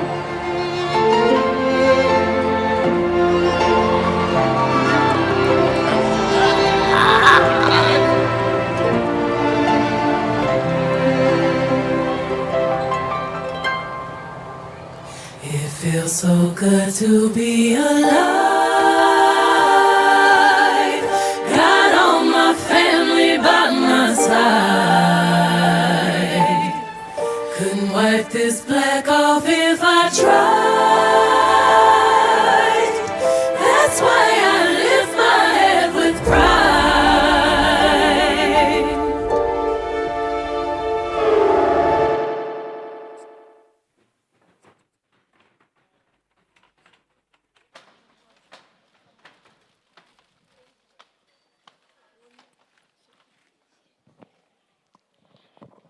When you are born in Kibra, you not only belong to your family and relatives, you belong to the community all around. You are the people and the people are you. And no, I'm not talking about the thin walls and the houses that make it hard to keep a secret. Neither am I talking about the shared facilities that make the term cousins stick even deeper in our roots. Hi, cousins. Oh, kumbe mko. Good to know, good to know. I'm also not talking about the high population in the area that probably makes us look like ants in an anthill from God's point of view. I am talking about the shared collective safety that comes through watchfulness, meaning everyone sees everything. I'm also talking about the inbuilt support system, meaning your neighbor will feed you fast before 4 and 8 does. I'm also talking about the strong sense of identity, which is shown when they come out in masses to celebrate or to mourn their own. How much? 150. Siso? Natruma.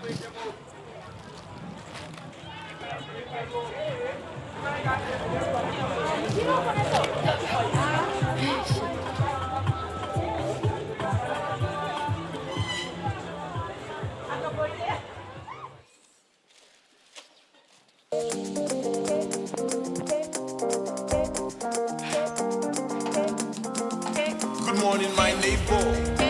How are you doing? Are you feeling okay? Good morning, my neighbor. How are you doing? Are you feeling okay?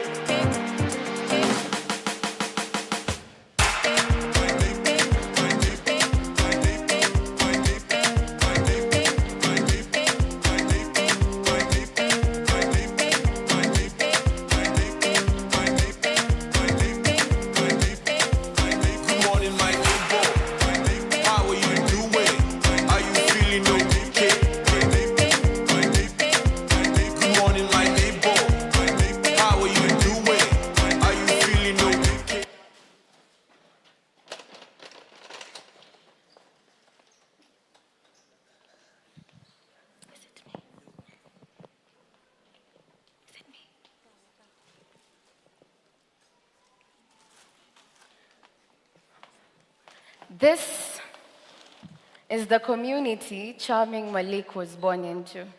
What do you guys think? Did you like it?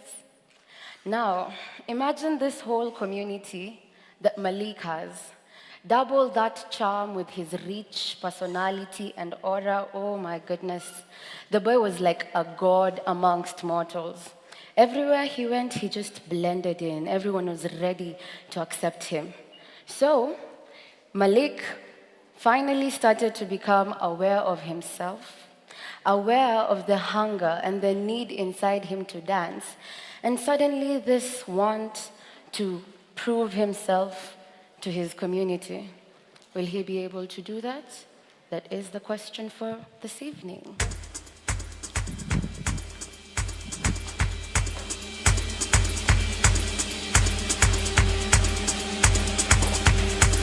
Don't never take my power, my power, my power. Don't never take my power, my power, my power. They feel away, oh wow. They feel away, oh wow. Don't never take my power, my power, my power. Don't never take my power, my power, my power. They feel away, oh wow. They feel away, oh wow. This that rhythm, this that lightning, this that bird, this ain't no perm, this that nappy, this that herb, this that kinfolk, this that skinfolk, this that war, this that bloodline, on the front line, ready for war, where you at? Get loose, get low, get low, how you get loose, get loose, get low, get low, oh, gotta protect my grace, keep it locked in the safe. Don't make me get back to my ways. My power they never take. Don't never take my power, my power, my power. Don't never take my power, my power, my power. They feel away, oh wow. They feel away, oh wow. Thank you. Hey, I am so happy that you love that. I'm so happy. So,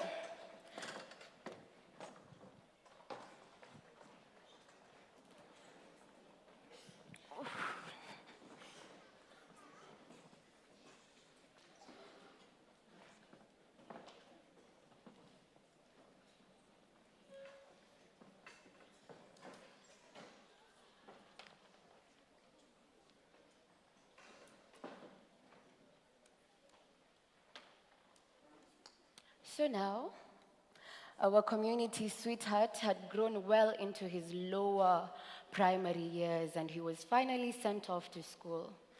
There, he became a curious cat. But no, dance did not kill him. Instead, he found lovers of dance, makers of dance, and all life enthusiasts alike. Ladies and gentlemen, Tuma Tuma Primary. Comment ça va? Comment ça va? Comment ça va? Comment ça va? Aya ça va, aya ça va, aya ça va, aya ça va, aya ça va, comment ça va?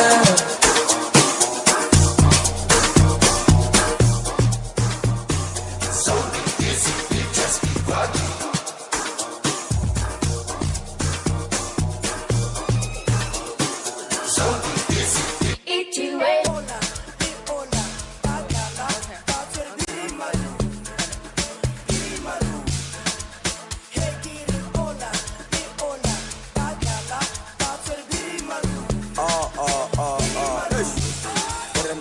jara bushuka ufela kama heta Mandela rapaketa Unilever Goborete Emalema Osaka garo shaka kalengwe Osaka gare gestime man Chipite di nyaga sama lesket Skete sela sa di rap dance man Cash content Shanda pa Maradona gita Cash content Shanda pa Are Maradona gita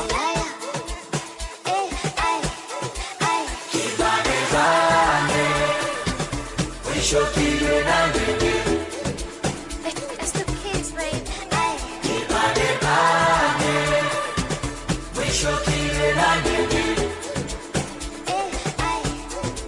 Sibanike platinum way. I'm pushing everything, keep the number.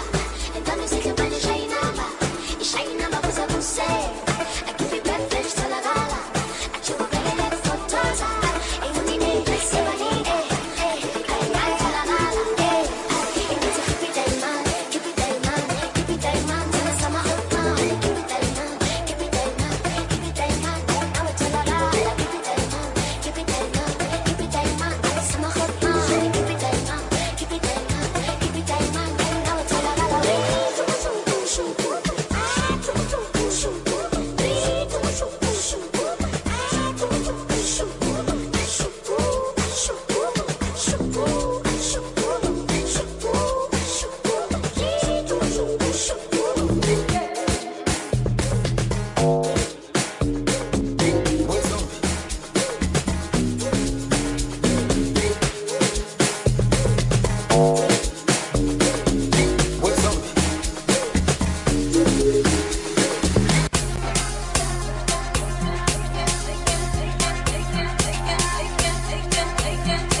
You see, the thing about us creatives is that we always look like we are madmen who've escaped Madari on a Friday night, chasing dreams only we see the end of, speaking a language only we understand. For real, we need a dance group, we need a support group, Sindo? Anyway, Burna Boy didn't lie when he sang, time flies like a thief in the night. We all have a story to write, so darling, jump on the ride before the train is gone. And jump Malik did. On this new stage of life full of raging hormones, a deep desire to rebel against anything and everything at the slightest provocation, and a growing, rioting body morphing him from boy to man.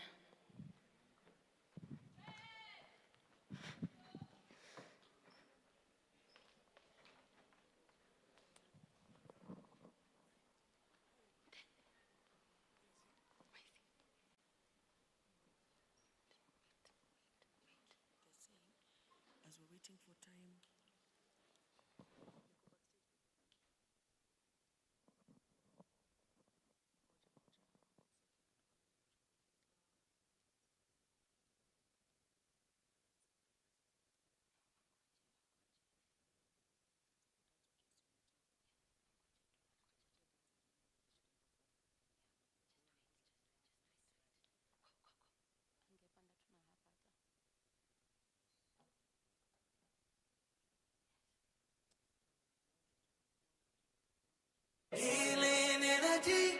on me.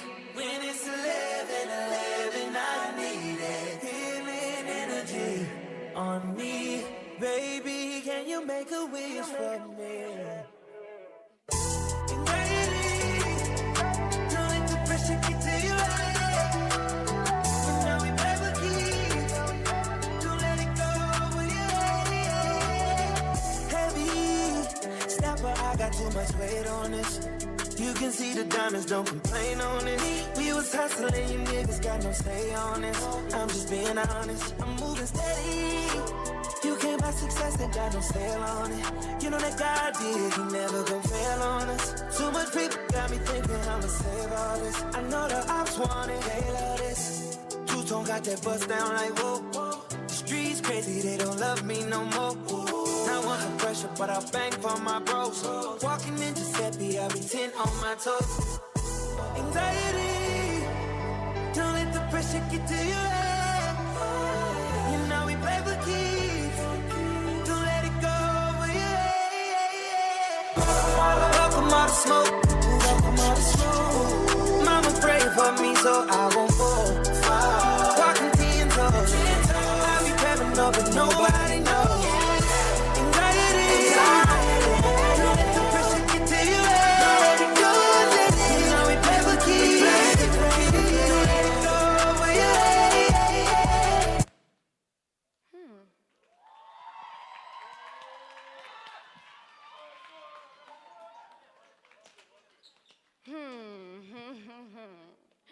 You know, I don't know if you guys feel the same, but no one ever warned us about puberty. Ama nyi mliwaniwa? Personally, I wasn't. I wasn't warned about how suddenly I'll be faced with all these life choices that are suddenly so important. I need to know the career I want to do, the man I want to marry, the children I want to have. We never knew about, and this is my personal favorite, and please don't tell my mom I say this, about that moment when the opposite gender starts to really look like the opposite gender. Yeah? About how law and order falls off every teenager's life dictionary as they jump on this new journey of self-discovery. Let me ask, do you guys remember the crashes? Do you remember the long late night phone calls on your parents' phone? No one's guilty? Okay. Do you remember the sneaky dates? Huh? Anyone? Do you remember how it was hiding that you have this whole feeling inside of you? Well, Malik was slowly becoming aware of that.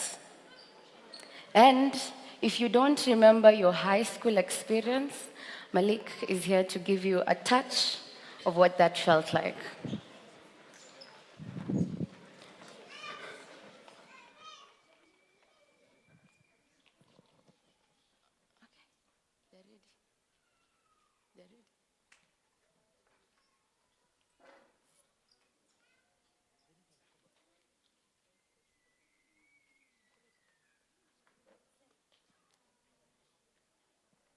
Tuliandaa sherehe ya kukata na shoka. Leo ni weekend ninadai kuzitoka. Nimeland location na chopa. Tukirudi Rima tunapanda city hoppa. We live in la vida loca. Tunapiga sherehe nika tunapiga mboka. Bado sijachoka. Tuliandaa sherehe ya kukata na shoka.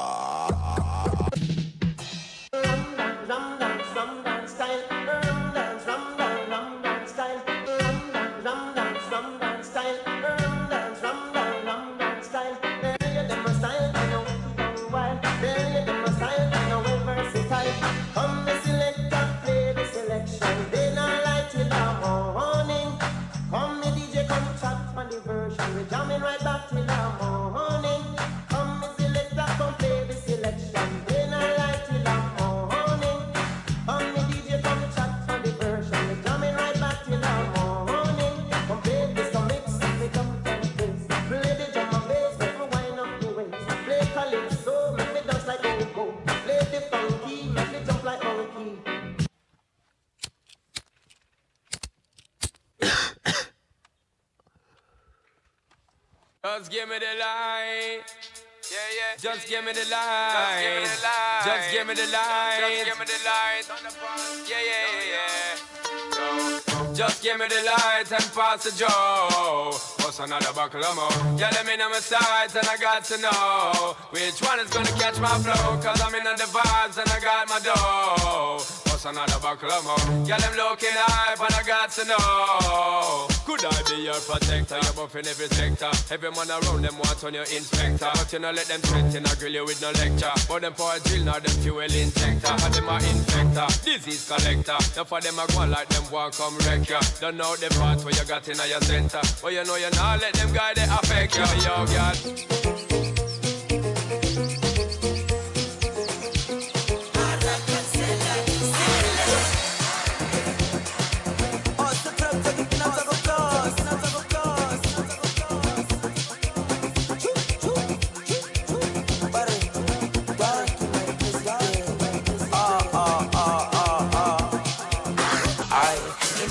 Tala mong bamba, timba, spina pine moye ni tala mo tamba, tina, tigisa le one mama, kandu papaganda, kandu papaganda, kandu papaganda.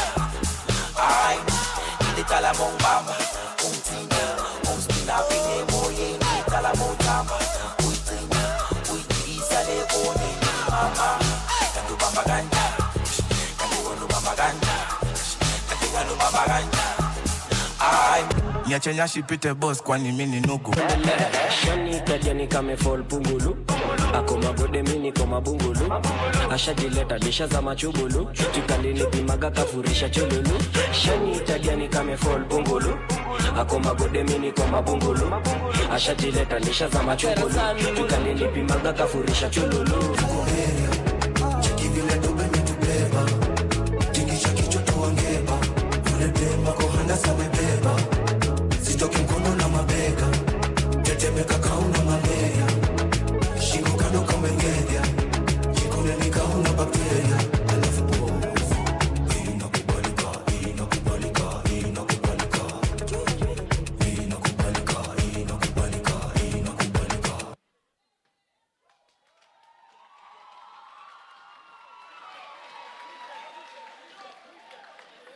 Hey, Saweni High Schoolers. Fine, fine. On that same note, do you remember your first love? Eh? Do you remember the songs that made you fall even harder for that first love? Huh? Do you remember how they asked you out? You're the one who did the asking? Or maybe you're among the people who left that version of themselves as a fantasy in their high school diaries, all because overprotective parents want to act as if teenage passion is such a foreign concept. Well, Malik has always been real with himself and real about his feelings towards life, towards dance, and towards his newfound love, Sarabi, a girl after his own heart. He absolutely loved the way her body moved and especially loved how competitive she made him feel. So he found himself chasing her, setting a trap for her, and finally, he caught himself a dancing bird.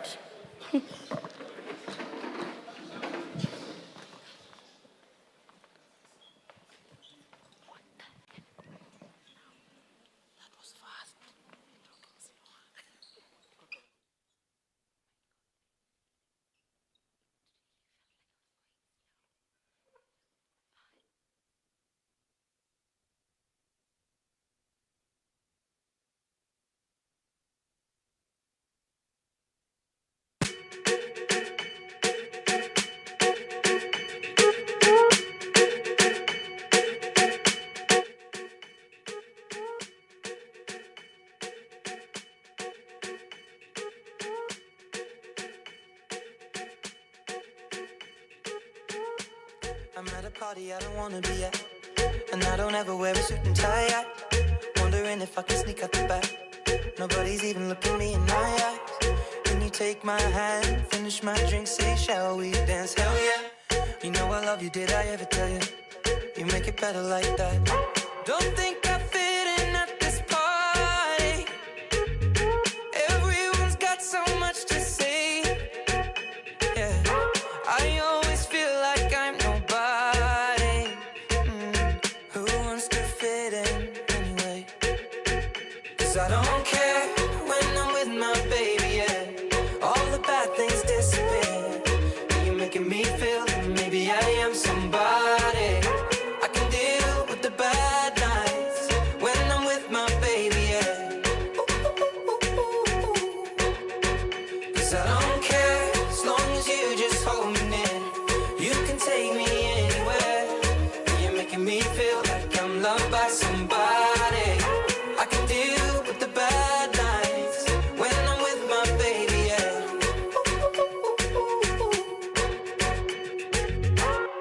We at a party we don't wanna be at. Trying to talk but we can't hear ourselves. Pictureless, I'd rather kiss them right back. But all these people all around, I'm crippled with anxiety. But I'm told it's where I'm supposed to be. You know what? It's kinda crazy 'cause I really don't mind. Can you make it better like that? Don't think we fit in at this party. Everyone's got so much to say. Oh yeah, yeah. When we walked in I said I'm sorry. But now I think that we should stay. 'Cause I don't care when I'm with my baby, yeah. All the bad things disappear.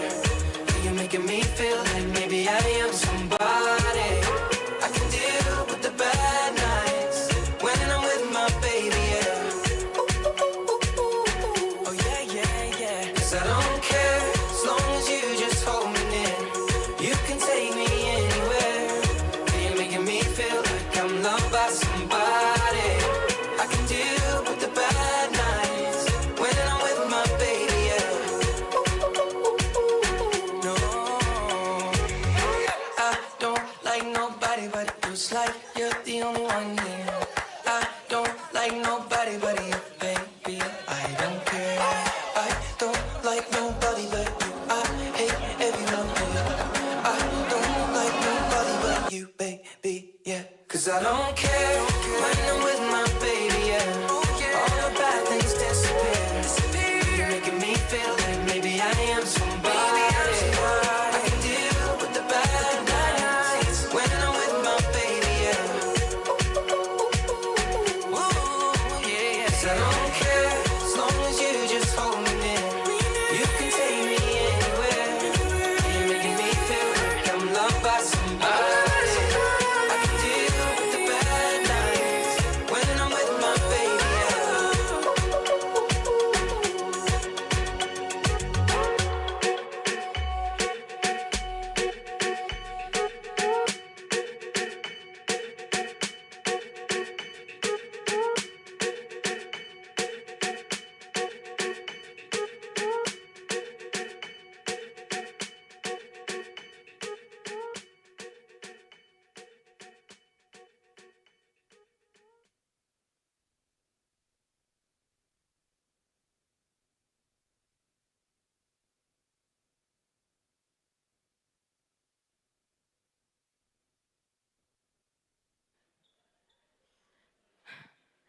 You see, the thing with young brooding love is that no one ever really knows who's calling the shots.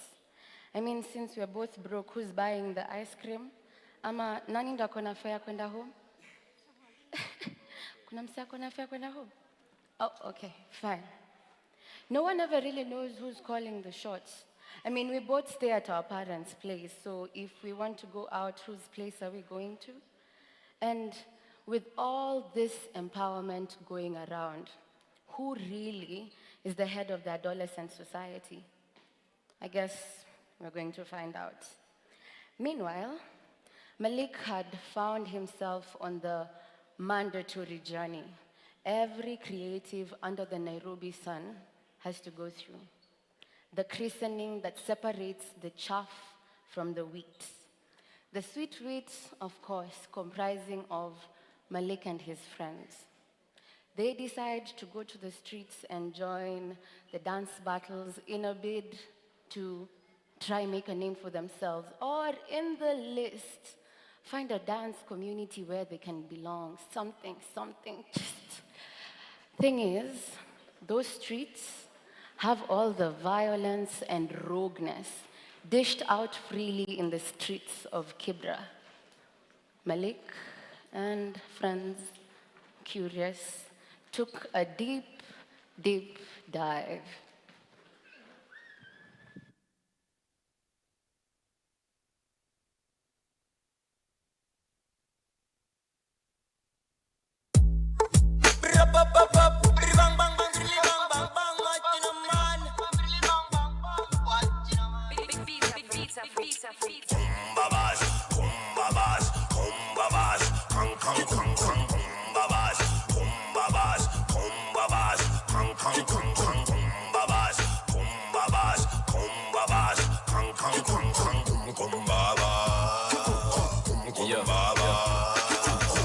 Fala kafegi akianza joku mlane Pedi uchoma ganja vedi anasau ni plane Cut cocaine ufate cut cobain Ni matap tap tap tap adisi attain Niko na alele na nakauma adiche Pande left ni gwethe iyo ingine ni cheng Antaka ni mlele na kutuma ata plate On to the next watu finyi replay Shut up, fly to the sky. Them a comfy this eye, but me comfy this try.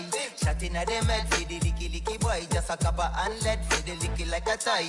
Boy, tell them send out a bus, no must go bus. No fun your sting, then you must go lise Uda.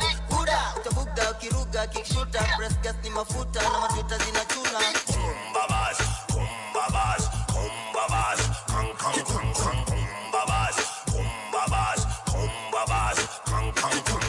Yeah, conscience. Me know how to pop it. Pull up to me bumper. Yeah. Pull up to me, pull up to me, pull up to me bumper. Me know how to pop it. Pull up to me bumper. Yeah. Pull up to me, pull up to me, pull up to me bumper. Me know how to pop it. Me know how to pop it. Me know how to pop it. Me know how to pop it. Me know how to pop it. Me know how to pop it. Me know how to pop it. Me know how to. Just pull up to me bumper. Pull up to me bumper. Come in your long black limousine and just bend me over. Pull up to me bumper. Pop out your key and show me thing. Oh my dick, oh my dick, oh my dick. Oh my dick, when you cocky in a London, me a big dick. Two man a love up, them a me. Button up the collar with the tally skin. See me? Oh my dick, 5 and 5, what you call it? 10. It's a new tune, why mash it again? And so me think they gonna watch 20 when. So, oh my dick, them finna to be run the road. Oh my dick, come on them can't we know we go. Oh my dick, can't tell her what we do not me know. Oh my dick, yeah, them a jump and a show. Oh my dick, big up yourself.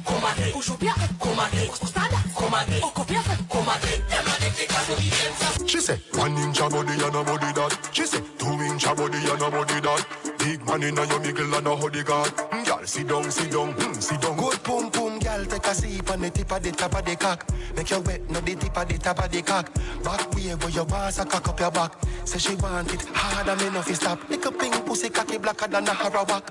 Me make it sit in a can on a hammer knock. She say me dark and slim but me talawa. What you want, galawa? She want the long body la la lang, le le le le. She want the long body la la lang, le le le le. You can't handle the la la lang, le le le le. She want the long body la la lang, le le le le. Up inna the belly le le la la lang, le le le le. She want the long body la la lang, le le le le. You can't handle the la la lang, le le le le. She want the long body la la lang, le le le le. Up inna the belly le le.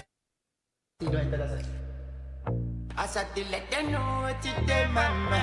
Some them take me for a fool. I will love, I will love, I will love, I get love, baby, Boba Mizo, Scotty, Kusimu, me and no man, what you do, the way I think, she put it in no, I get love, baby, love, Boba Mizo, Scotty, Kusimu.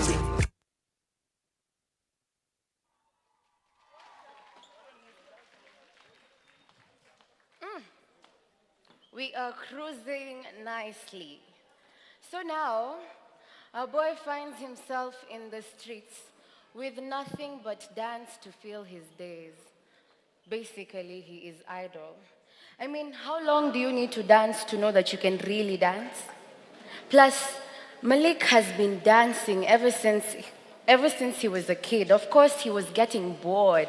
He craved a distraction. I mean, his heart was telling him, I promise you, there's something. Whew. Be careful what you wish for, Malik. Especially when you are chilling in the streets of Kibra with the big boys. The big boys who, by the way, are always in the newest outfits, pulling the baddest babes, and most of all, are moving on big bad boy wheels. I mean, who doesn't want that? Me, I want to subscribe.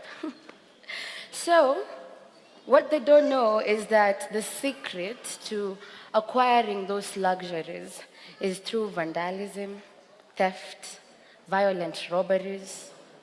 Top that with a little conviction found at the bottom of illicit liquor and drugs. Oh my goodness, Malik was cooked.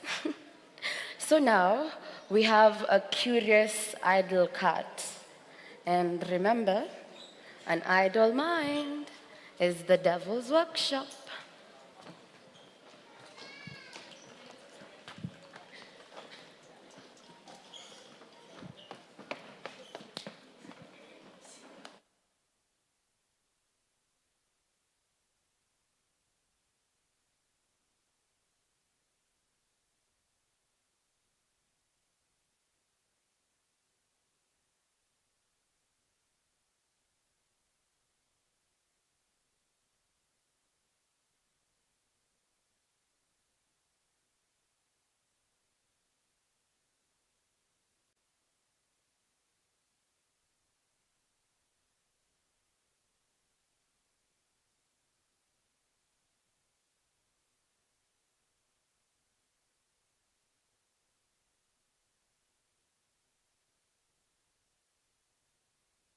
No one laughed at me. Well, no one's laughing now. You can say that again, pal.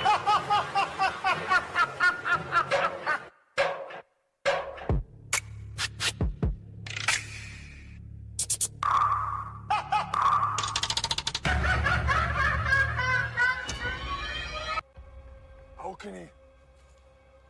This is our home. We are one, and we fight as one. Prepare for battle.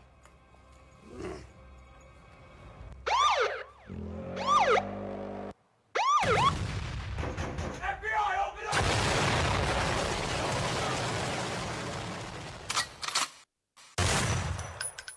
Goliath, this is 3-2, Bravo. We have a man down. I repeat, we have a man down. Requesting Casaback. How copy? Over.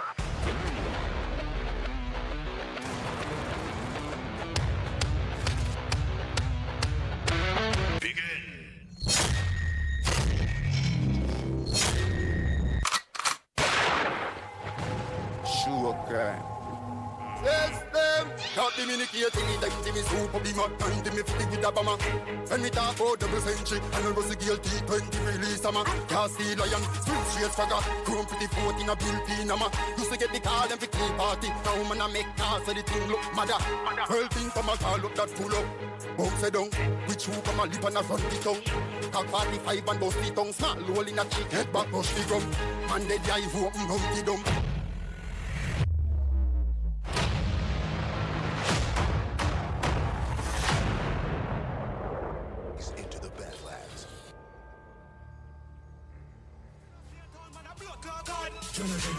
Pull on the rifle and raise it and fit it up back. Give me tough chat and sit the most drop. 4 for a spin like a pretty up gap. Anyway me walk back with it out back. Man I say for the chicken let me see this skull crack. Touch a look up and out of the chichi bus stop. One kick him and the next one lift him up back. Get a fuck shot that can't stitch it up back. Straight on the hell and right now me a Satan. Happy no pride with the nation. Cash out a shot just get a pay fan. Send Messi for the care when me left a pay land. They care how much money they must spend a station. Make a beer land over face one Britain. Members the cartel make quarry come back to the one nation. Who do not blow clap on?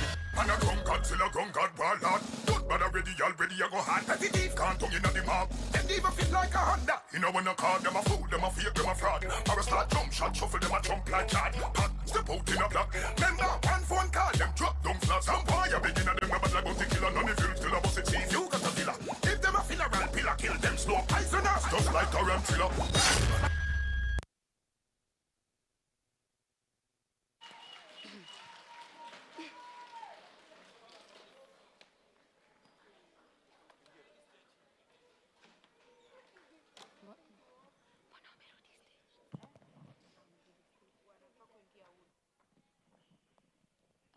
Kwani, you guys are clapping. Mimi, I can't even recognize our boy anymore. I mean, the law has taken from him not just his best boy, but his lifeline. His resolve took him to violence, as you have seen. In a bid to revenge his best friend, he goes wild and drowns in his own chaos. He is shattered, not just broken. And I don't know if you can tell, but this is a very new feeling to him. I mean, he's used to breaking knees, wrists, heck, everything on the dance floor, which he knows how to treat. But what does he do with a broken heart? Huh? Nothing he was taught in his primary years, or his high school years, or even in his mother's arms has taught him or prepared him to handle such weight, such anger, such thirst for vengeance. He didn't care if he was going to die. He just knew that was the only route. In Kibra, that is the only way. Or is it?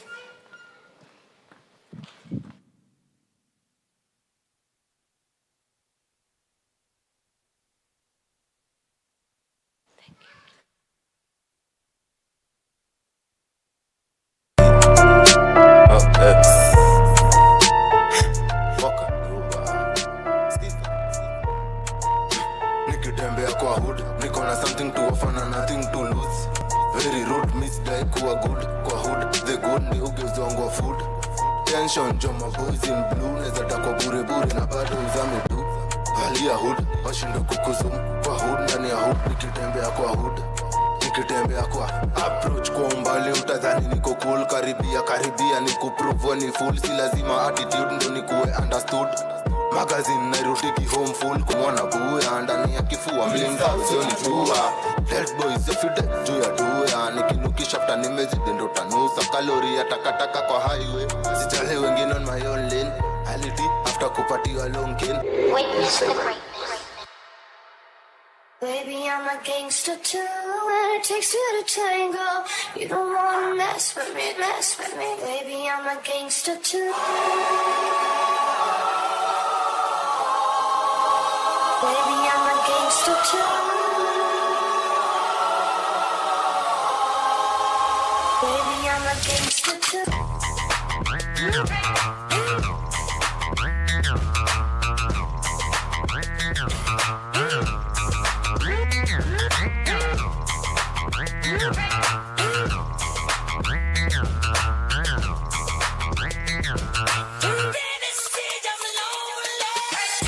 Guys are clapping.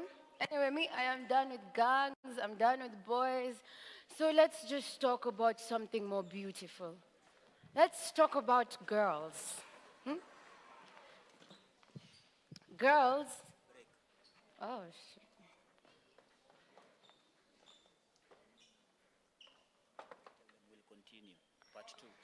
Okay, sorry about that, viewers. We are taking a short break. We will continue for part 2. Stick around. Check 1 2, check 1 2. Check, check. DJ.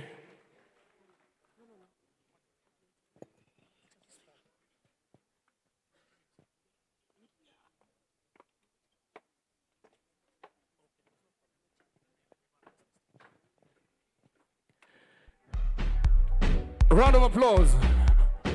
Pigeni watu wetu makofi tafadhali. Oh my goodness. And since we are doing storytelling, I want to tell you something. I want to tell you a story. DJ, relax. It is not a trivial matter to find yourself in a position or situation of having made a mistake that you live to regret forever. And that is the rest of your life. So it all started as a dream when I first met this girl, who later became to be the woman of my life. She's so beautiful that wherever she passed, all male heads had to turn and eyes had to stare. Her graceful walk was like the one of Miss Universe at the catwalk. From the top of her head to the sole of her feet, she radiated beauty. You could easily say it's love at first sight, but to say the truth, her beauty captivated me and she stole my heart. Our marriage was envious and many people envied us. My friends patted my back with the "I wish I could be you" looks on their faces. But things started turning out sour after a year together. As it turned out, I was employed in a certain company that I had to work out late or sometimes overnight. So when she consented to my proposal... Proposal? Sorry? I think you said something very funny. Hey, honey, sweetie. Yeah, your time is done now. This is my on-stage husband. Yeah. Move. Yo, seem to unaniaibisha. Check mbele ya watu. Babe, itabidi tulia kidogo. Cheza chini. Mama wa nyumba akileta. Cheza chini. No. You're trying to get me upset right now. We've been in a good mood. You're trying to mess with Babe, my see, watch it. Z, babes, you know what? Just get off stage. Sasa. Wacha wanawake wapigane mambo yao hiyo. All right. So, ati ulikuwa unasema? I've never heard you say anything of that sort towards me. Siku hizi umekuwa poet. Kwani wewe hujui jokes? I know that. Nilikuwa na practice mistari. Tangu tuingie na relationship. The last time uliniambia love you ulikuwa siku gani? Try hizi mistari ni mwana kadem kana backstage, lakini unajua people only listen to the people they want to hear. So, it's not my fault. So t-shirt ya Arsenal, jersey ya Arsenal. Jersey. It doesn't look like you're getting one this time. 14 bora. 14 supu. Aro. Zetu. So, round of applause to the people to the dancers who've been on stage. Tafadhali, wapigeni makofi like you mean it. Like you mean it.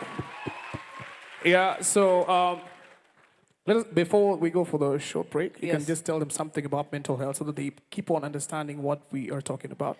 If that's okay with you. When it comes to mental health, especially when you're raised in toxic situations, you may not be able to express yourself. You get frustrated and may end up in tricky situations. All right? So I love what Cheza is doing because you're able to regulate.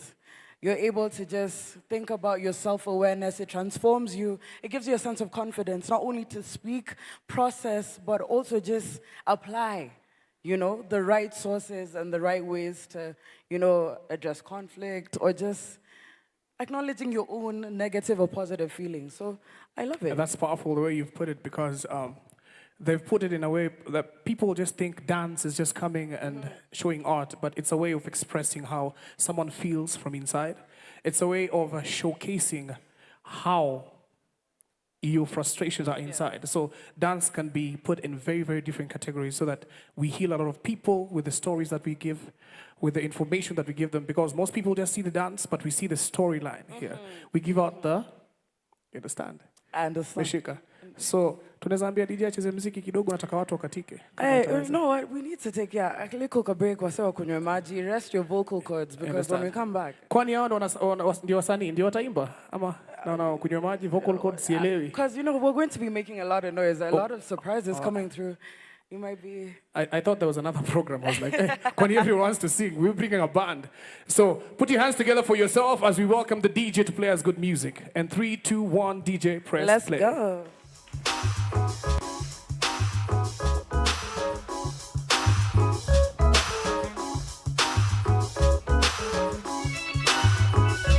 Nimepitia majanga makubwa lakini Mungu halali. Nilipotea nisipatikane lakini Mungu halali. Nasema kweli Mungu halali. Mungu halali.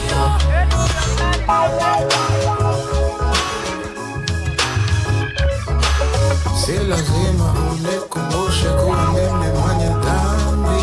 Najua tena sana, najua tena sana. Si lazima useme kuwa mnyonge kweli hana haki.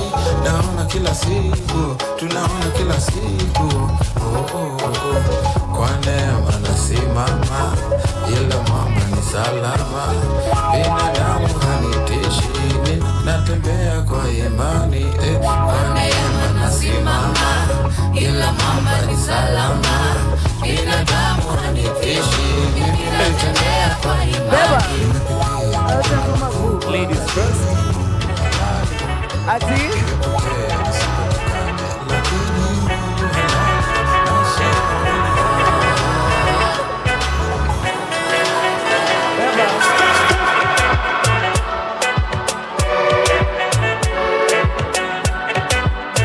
I like this one. Hey, Papa, Olo Dumarema, one and only. The giver of life, he got to man.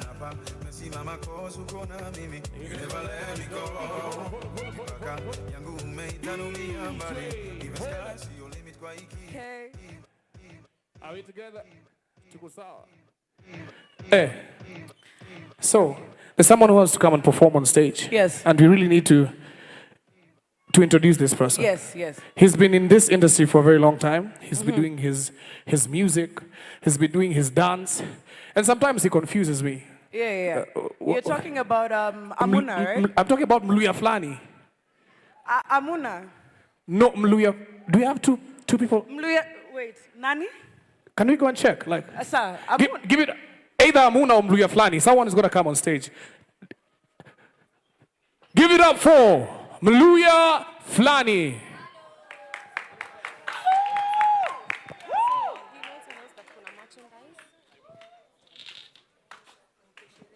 Wapi nikuje? Thank you so much. Wapi makofi ya Amuna? Ama ni Mluya Flani? Wacha atuambie mwenyewe, sielewi. Ni Mluya Flani, that's what you said. Sielewi. The confusion is... Confusioning.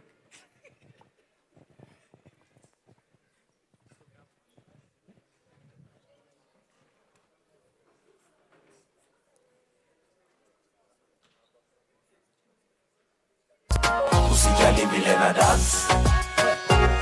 Fanya you. Usijali vile na dance. Fanya you. Usijali vile na dance. Ati fanya you. Sema usijali vile na dance. Ati fanya you. Nipe style ni noma, style ni kwepete. Kiuno mbele then tuipepete. Na kawi wezi we usiteseke. deadly. Ati na dance in capital letters. Ati na dance in capital letters. Hiyo ni mambo yako buda pereka. Mi bora najibamba nikizileta. Naongeza uluya na kama bega. Mi bora na dance mwili na bounce mambo mopsidai. Nina dance mingi mpaka kuna kuzirai. Nikipata chance jali mafans bora mini fry. Dance dedi ndiyo nazianza sai. Style ni noma, style ni kwetete. Kiuno mbele then tuipepete. Na kahuiwezi we usiteseke. Fanya you. Usijali vile na dance. Robo. Yeah, one man coming from the Roma, you know. Are you ready out of storm? You ready? Ati, it's been a long time coming. Wanafanya stingo tunashindwa ni gani, yeah. Mara no bolo, mara danso, mara zonto, mara paito zinakuja daily, yeah.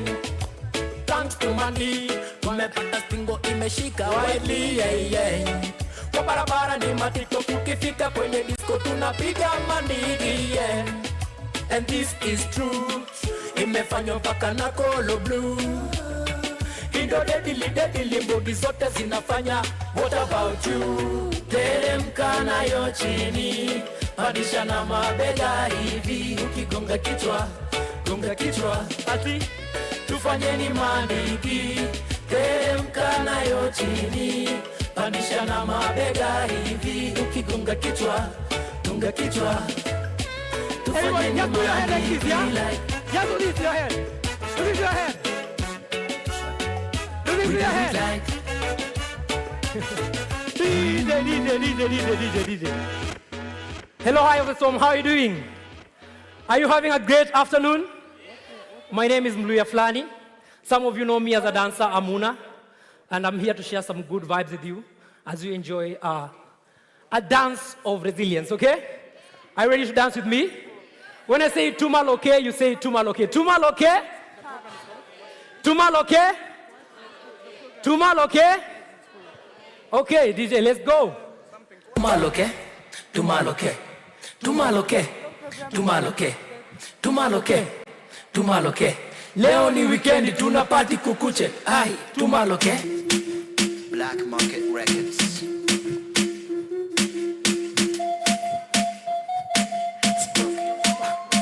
Ati, Tumaloke, Tumaloke. tumaloke. Let me see your hand. Tumaloke, tumaloke, ati tumaloke, tumaloke. Leo ni weekend tunapati kukuche. Ai, tumaloke, tumaloke, tumaloke, tumaloke, ati tumaloke, tumaloke. Leo ni weekend tunapati kukuche. Ah.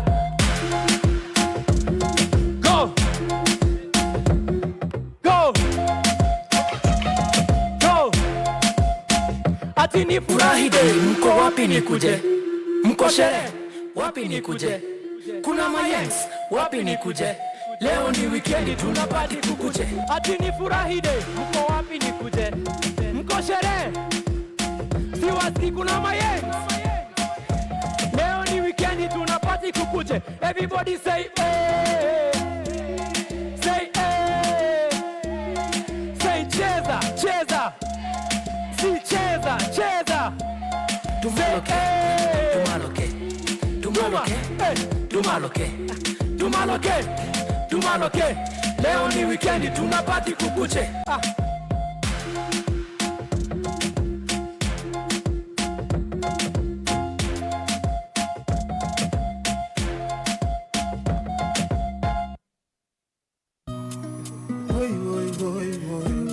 Masani ya rumba. Wangapi wanapenda rumba?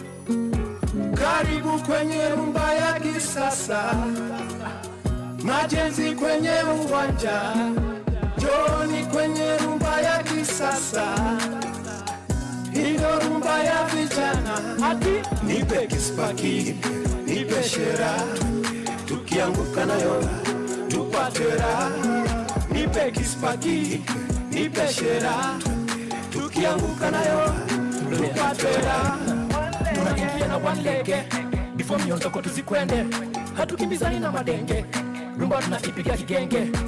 Iko different, vibe safi kama detergent. Usikuje huku koja lipa rent, chupa ya vinywaji itakutent. Tafuta raha, shida huwa zinajileta zenyewe. Usibebe mazi yako huku jua sanini kama mwewe. Ataenda kispaki, alafu alos. Mlienda sherehe Kilimani akaamkia Coast.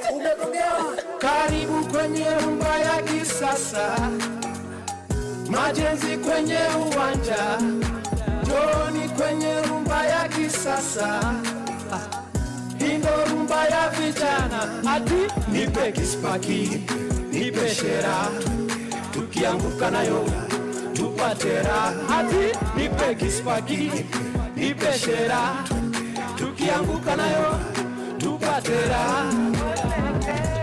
Everyone, let me see your leg here. Fanya tu kwa kitu, usiogope, fanya kwa kitu. Kisasa. One leg. Rumba to. Sali deli deli. Gloria. Masali deli. Kisasa ndio inabamba. Rumba to. Gloria. Masali deli.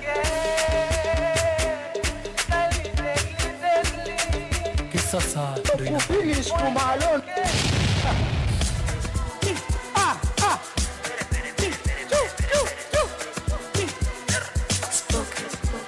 Ati ni mamushene, munapenda ngauda kutuna mushene. Are you ready? Ati, pilipili usiyo ile ya kuwashia nini? Pilipili usiyo ile ya kuwashia nini? Pilipili usiyo ile ya kuwashia nini? Pilipili usiyo ile ya kuwashia nini? Put your hand up. Fagia kwako, fagia kwako, fagia kwako, sha. Fagia kwako, fagia kwako, fagia kwako, sha. Fagia kwako, fagia kwako, fagia kwako, sha. Fagia kwako, fagia kwako, fagia kwako, sha. Aiwena.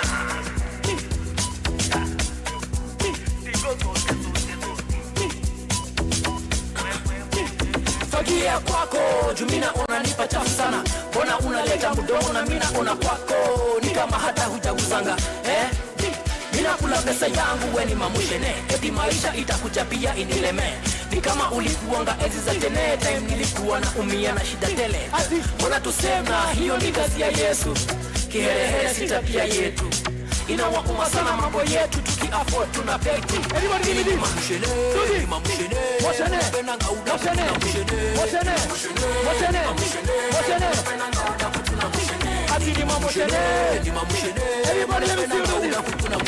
Ati ni mamushene, munapenda ngauda kutuna mushene. Aye mama, pilipili usiyo ila ya kuwashia nini. Pilipili usiyo ila ya kuwashia nini. Pilipili usiyo ila ya kuwashia nini.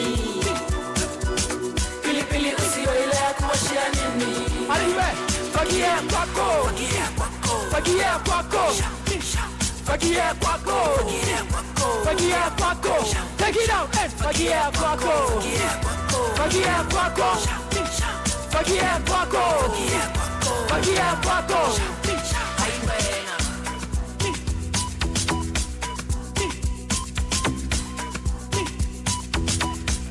Ati mara cheki huyo, anamima huyo, amekachwa huyo, amepaya huyo, analia huyo, amesota huyo, amepigwa huyo, atachekwa huyo. Kwani buda mnataka nini? Mambo ya watu yao washianga nini? Nafanya nachotaka mimi na nyinyi mnayaingilianga kwa nini? Kwani buda mnataka nini? Mambo ya watu yao washianga nini? Nafanya nachotaka mimi na nyinyi mnayaingilianga kwa nini? Everybody mushene, ni mamushene, munapenda kauda kutuna mushene. Ati ni mamushene, ni mamushene, munapenda kauda kutuna mushene. Aye mama. Thank you guys. If anybody is getting into your business, what do you tell them? Fagia kwako? Fagia kwako? Fagia kwako? Anti akikuuliza unaoa lini unamwambia? Thank you guys for an amazing time. My name is Malik Flani. Thank you. Hey, my G. Please give these people your social media platform so that they know your social media. Okay. On social media, you can find me at Malik Flani on every platform. Malik Flani on Instagram. Malik Flani on Twitter. Malik Flani on X. Ni X, Samad. Ni X. It's okay. We all don't like... ex-girlfriend. We all don't like X's, yeah?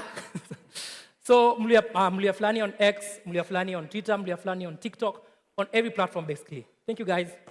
Thank you very much. Shukran sana. Na sasa ni Mluya Flani ama ni hiyo jina ingine? Ni Mluya Flani. Hiyo jina ingine ni gani? Oh, Amuna is a dancer. I also go by Amuna on the dance avenue. So wewe peke yako ndo kuna jina mbili za artist kama za ID? Aisha. Pole. Alter ego nini nini, he knows when to play the part. Okay, and there's no problem. So there's something that we need to tell the crowd. Yes, we need to inform you. Now you see this lovely t-shirt that I'm wearing right outside.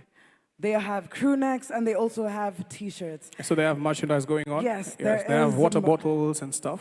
Yes, and this is amazing because every proceed that you make once buying any piece of merchandise goes towards educating a child under the Grace Education Program. Tumesikia hii story.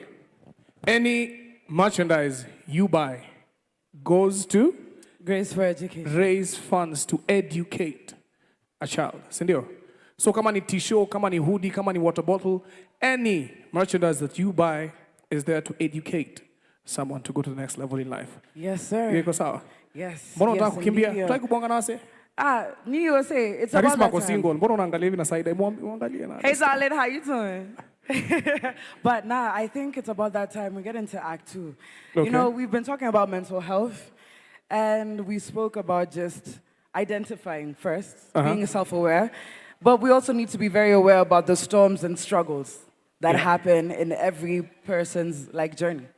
There's no point at life itakuwa tu nywe. So I think this is a perfect storyline for it. To continue. So make sure you fasten your seatbelt. Make sure you're listening to the storyline because there's someone who's giving you the storyline before the acts and before the dances. Yes. So put your hands together for Reds. Thank you, darling. Yes. Act 2.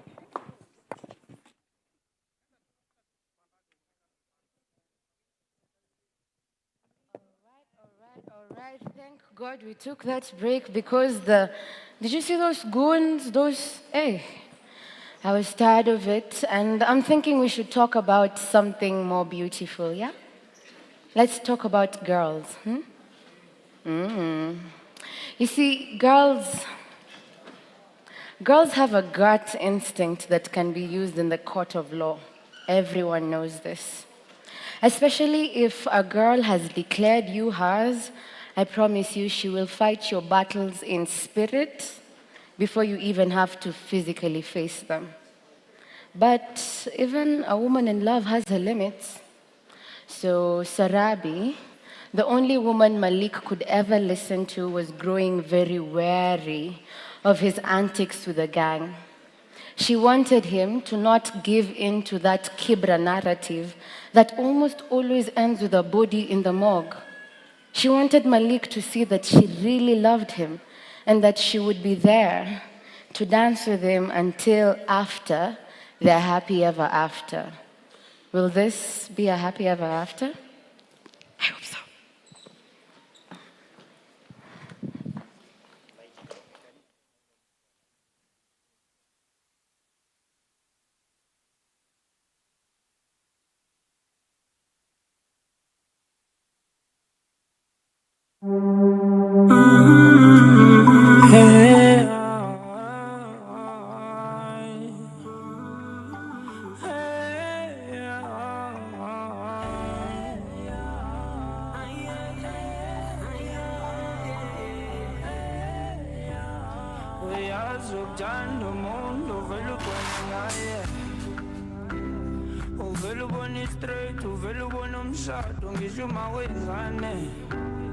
Impilo yakho yonke iphelele wena munaye kanti yena ufuna ukuhamba ufuna ukubona abanye mina ngizazi ngithini akuphile ngaphandle kwakho nawe yazi isithandwa sami ukuthi nawazangithanda ucela ngimyeke my baby, my baby, yeah. Oh, I'm my place, I'm my place,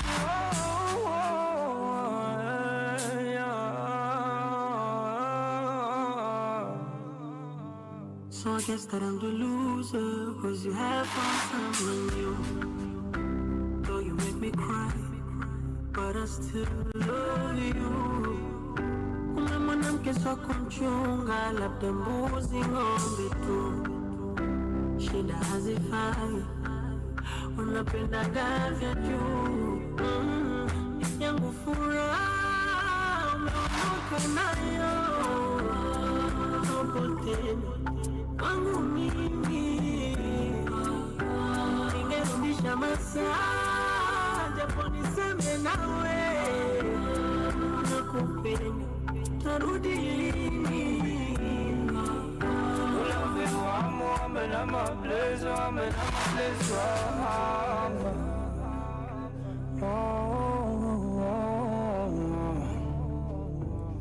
ihambile intombi ngamjida ayulova usho in front of phambi kwabantu wathi it's over.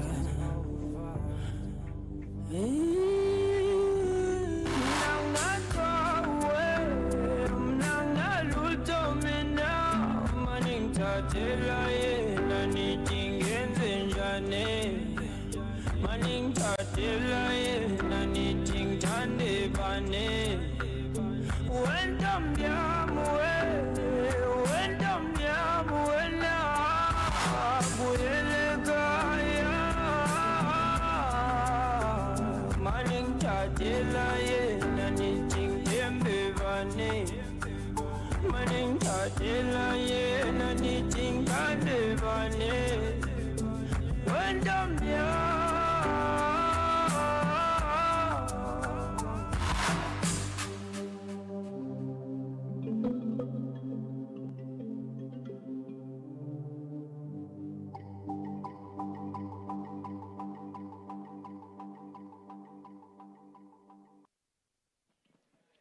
So you see, the human experience is this. To learn to walk, you must first trip.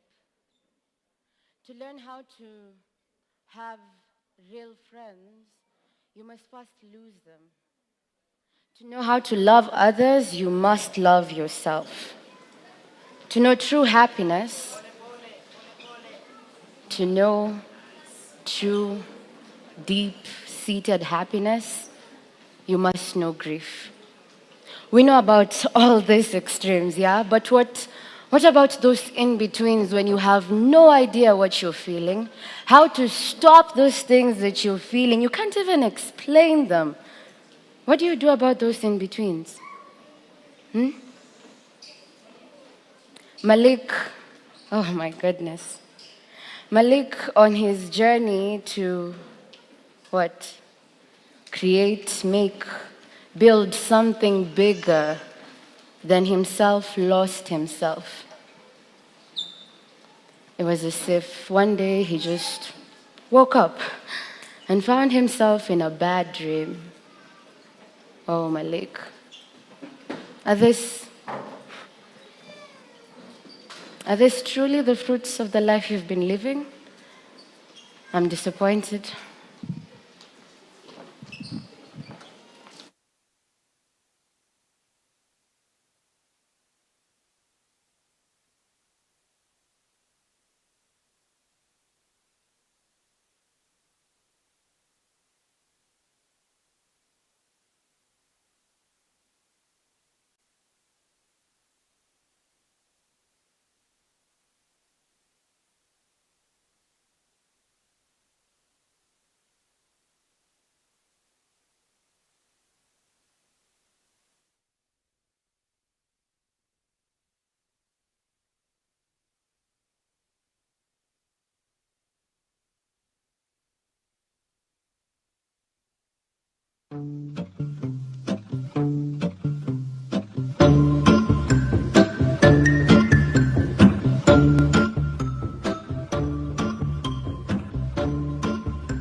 Infinity turn me up. Tell me when I think of when we were together.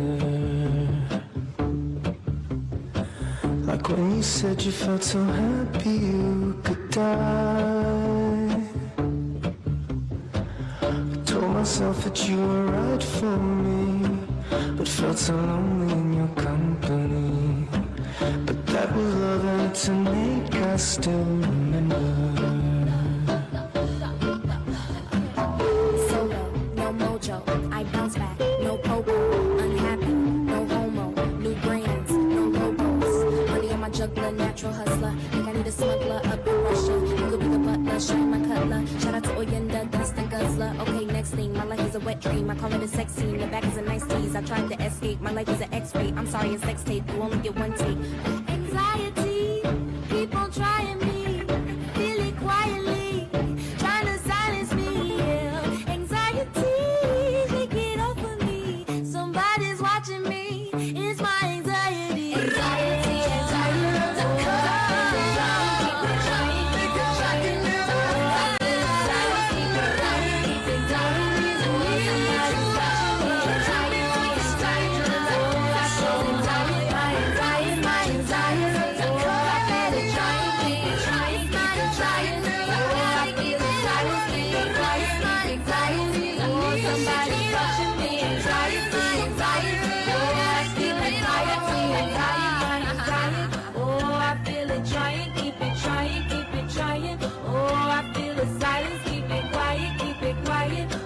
somebody's watching me. Anxiety, anxiety. Oh, I feel anxiety.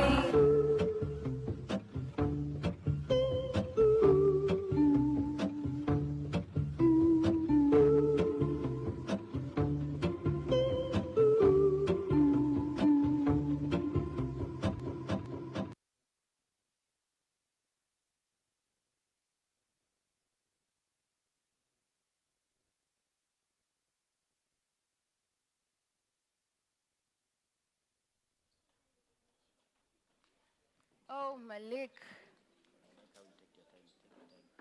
What did you get yourself into? My goodness, Malik, Malik. Did chasing the depths of individuality and independence push our charming boy to a breaking point? Okay, so what is he going to say now? Who will he say he has become? Where is our boy going to go? This, I think, is that point in life where everything you do or say or think feels like fraud. Malik basically felt like a fraud. He lost his best friend. His dance career was at a standstill. He lost the only girl who'd ever loved him.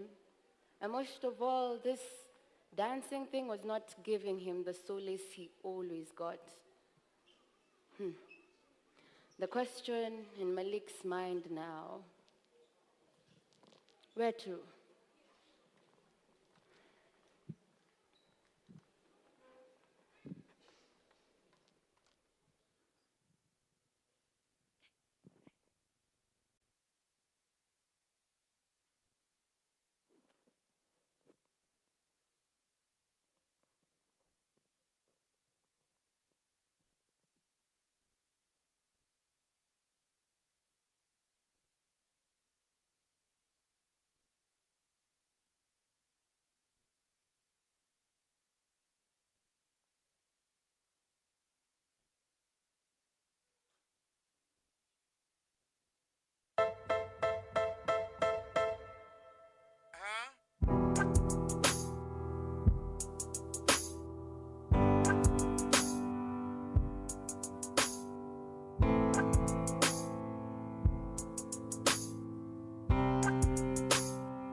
I'm young and I'm foolish, I made bad decisions.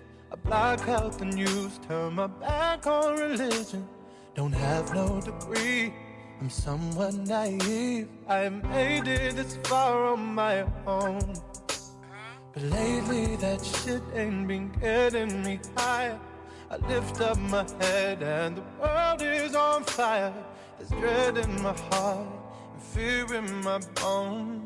I just don't know what to say. Maybe I'll pray.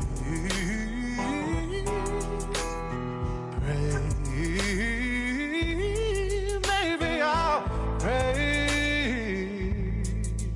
I have never believed in you, no, but I'm gonna pray.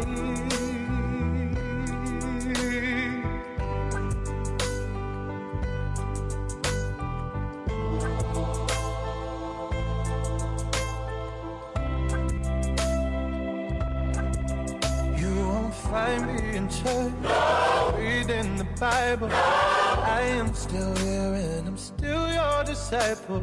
I'm down on my knees, I'm begging you please. I'm broken, alone and afraid. I'm not a saint, I'm more of a sinner. I don't wanna lose, but I fear for the winners. When I try to explain the words right away, here today, and I'm gonna pray,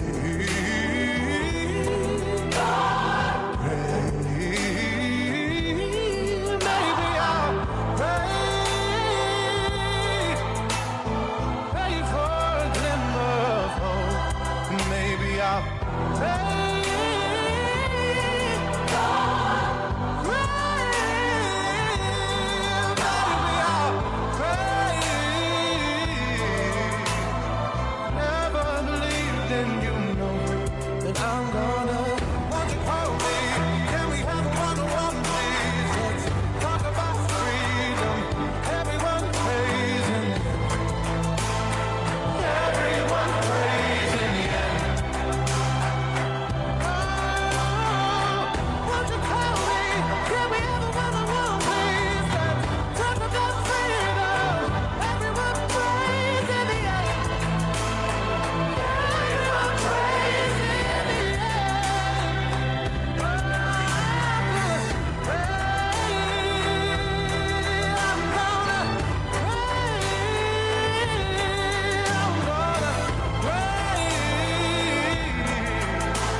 pray. Never believed in you, no, but I'm gonna pray.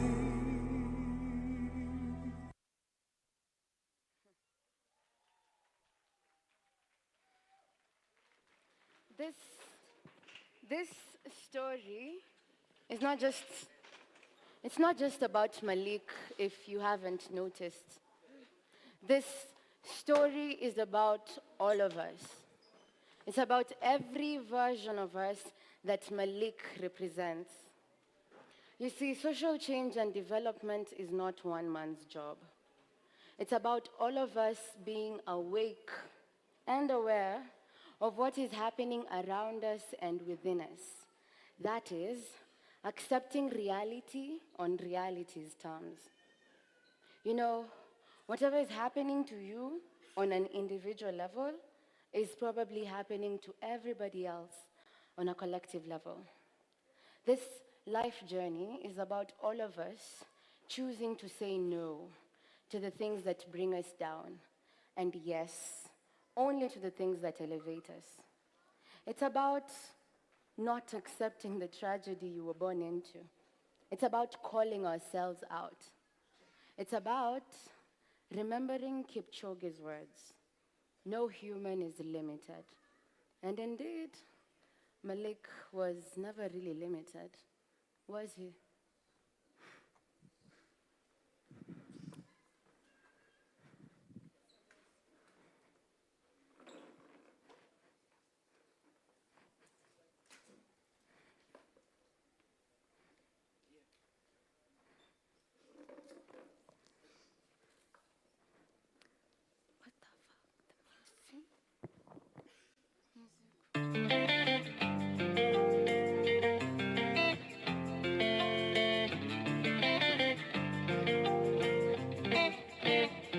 Barua toka jana Mbogi na Kenyatta, wanauliza kama Kenya kuko sawa.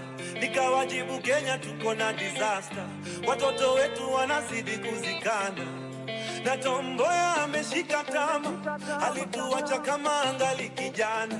Je, angekuwa mambo yangekuwa sawa? Ndivyo walivyopanga Maulana.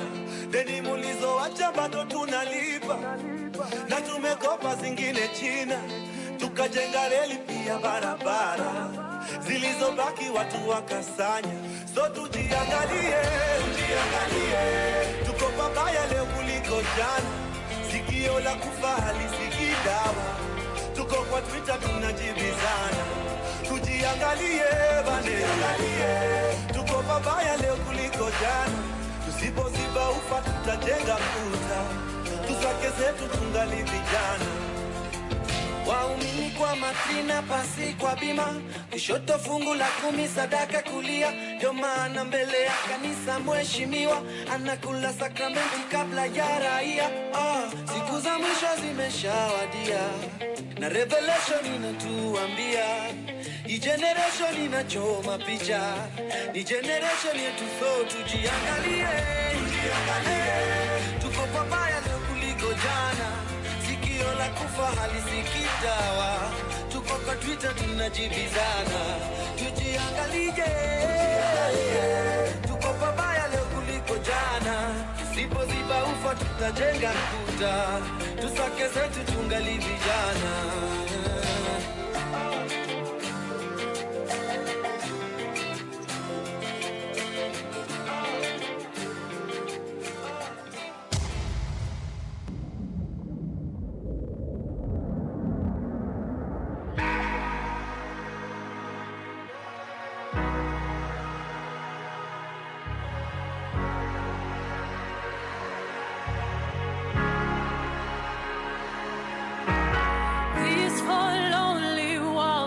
Change the way I feel,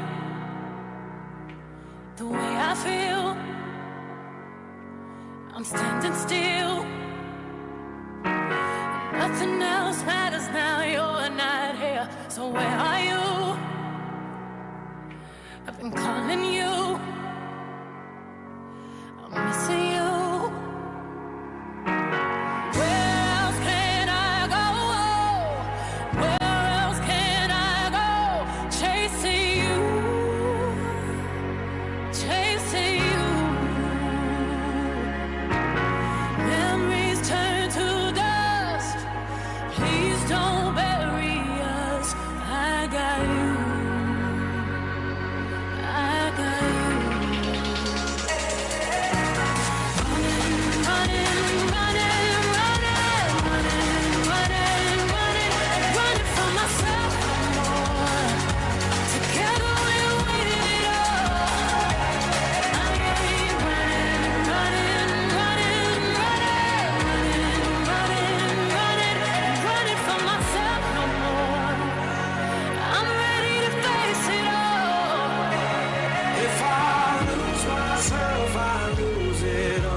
myself, I lose it all.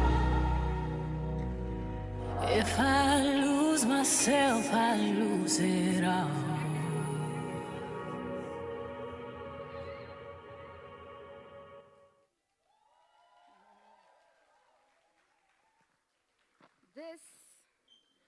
This is what happens when we choose to look within ourselves without any shame. Malik happily found out. He looked inside himself, painful as it was, and saw the ruin that he brought not only to his life, but that of his friends. He wept, then forgave himself. He wept some more, then chose to change, chose to see the light inside him, chose to correct this Kibra narrative that insists that this place cannot breed dreamers, luminaries, or iconic legends, because that notion almost killed him. He looked inside himself to see why his mind called him to dance day in, day out. What was this blueprint his soul was after? What was his position in the grand scheme of things? Was he truly one in a million? He decided to go back home to remember what his dreams were and what his dreams of the world looked like. Then Malik finally understood why.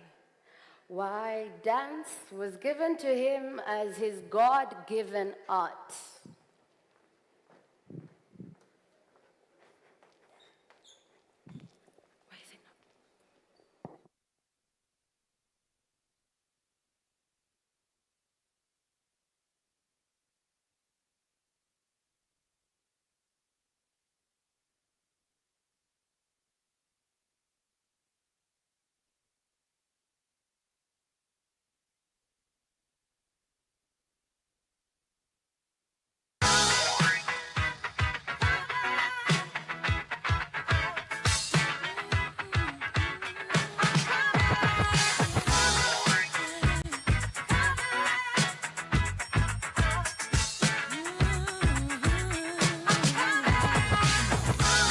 Who's hot, who not? Tell me who rock, who sell out in the stores. You tell me who flop, who cop the blue drop, who jewels got blocks, who mostly doji down to the blue drop. The same old pimp, mace, you know ain't nothing changed but my limp. Can't stop till I see my name on the blimp. Guarantee a million sales, pull a level up. Yeah.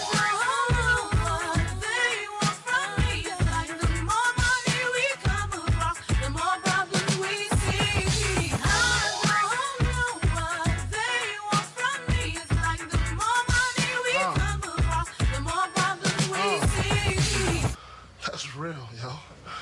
I ain't exaggerating at all, man.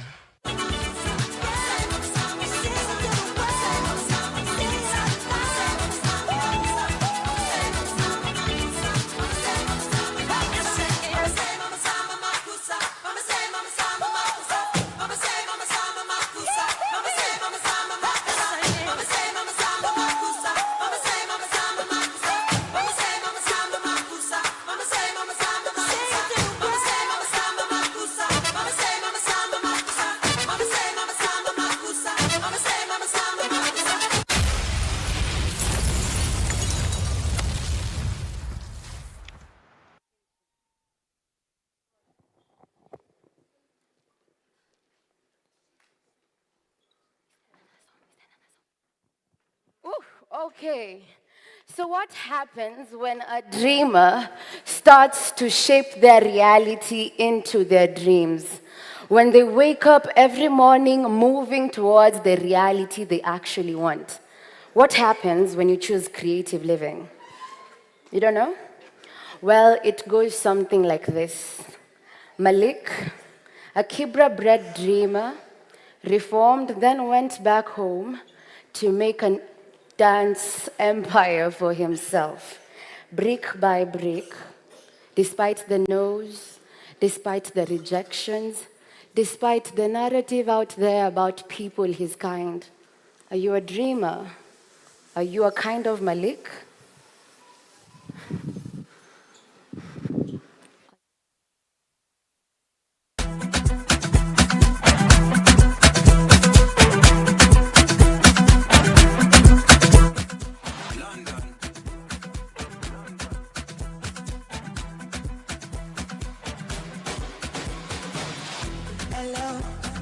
the body for you.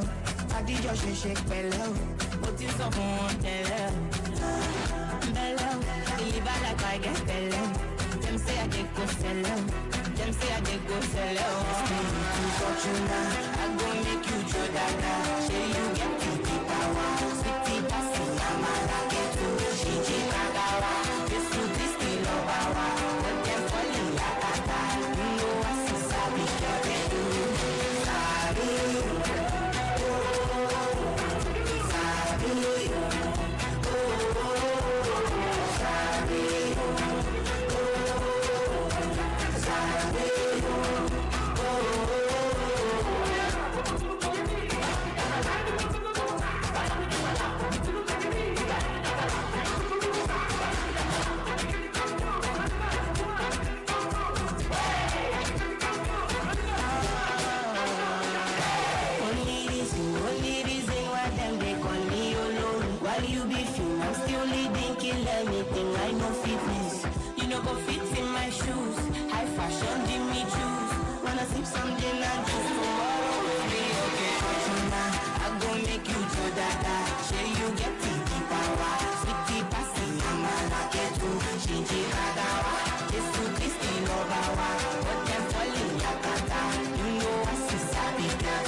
Ese es maestro de cabeza. Eu blá. Nunca quítale da, nunca quítame che, nunca quítale da, nunca quítame che, nunca quítale da, nunca quítame che, nunca quítale da, nunca qui colo, colo, colo, colo, colo, colo, colo. Vamos lá. Nunca quítale da, nunca quítame che, nunca quítale da, nunca quítame che, nunca quítale da, nunca quítame che, nunca quítale da, nunca qui colo, colo, colo, colo, colo, colo, colo, colo. Anda pa.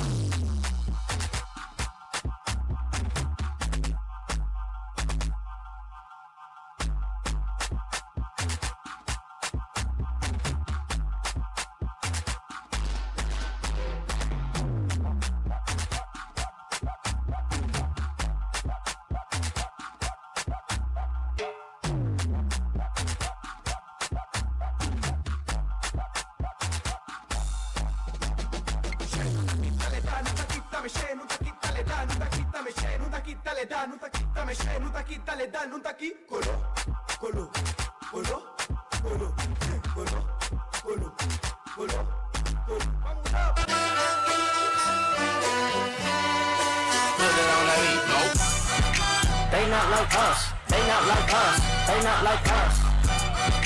They not like us. They not like us. They not like us. They not like us. They not like us. They not like us. They not like us. They not like us. They not like us. God knows. I am reincarnated. I was stargazing. Life goes on. I need her, my babies. woke up looking for the broccoli. High key, keep a horn on me, that could my seat. IP, ownership, the blueprint is by me. Mr. Get Off, I get off at my feet.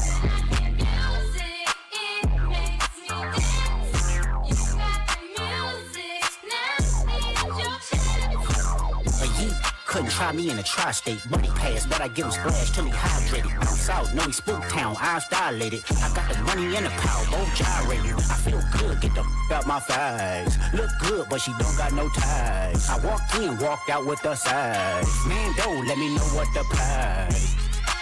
What the I got hits, I got bucks, I got new paper cuts, I got friends, I got foes, but they all sitting ducks. Hit his turf and get cracking, double back like a deluxe. 50 deep, but it ain't deep enough. Complete, there you go, beat him up. Falling from a money tree, and it grew throughout the month. Spit a loogie at the camera, speed it off, yes, us. I feel good, get the out my thighs. Look good, but she don't got no ties. I walked in, walked out with the size. Man, don't let me know what the price. Squabble up, Squabble up, squabble up, squabble up, squabble up, squabble up, squabble up. Hold up, hold up. Where you from? Where you from? Vibe. I'm finna go dumb, sideways, bump stop, fever. I'm on one. Baby rockin' it, quid pro quo, what you want, cause I'm watching it. Work on the flow, let me know if you clockin' it. Brody won't go, but I know that he poppin' it. Ghetto child, he was Blackie Mouse with the Smirnoff. Yeehaw, we outside, what they about to kill him off. Black on black, it's a fact, this a brick or all. Tell me what the you rap, if it's fictional. Tell me what the you fed, if you criminal. Hey Dot, can I get a drop? I'm like, nah. Boom coon from the west side to Senegal. It's a full moon, let the wolves out, I've been a dog.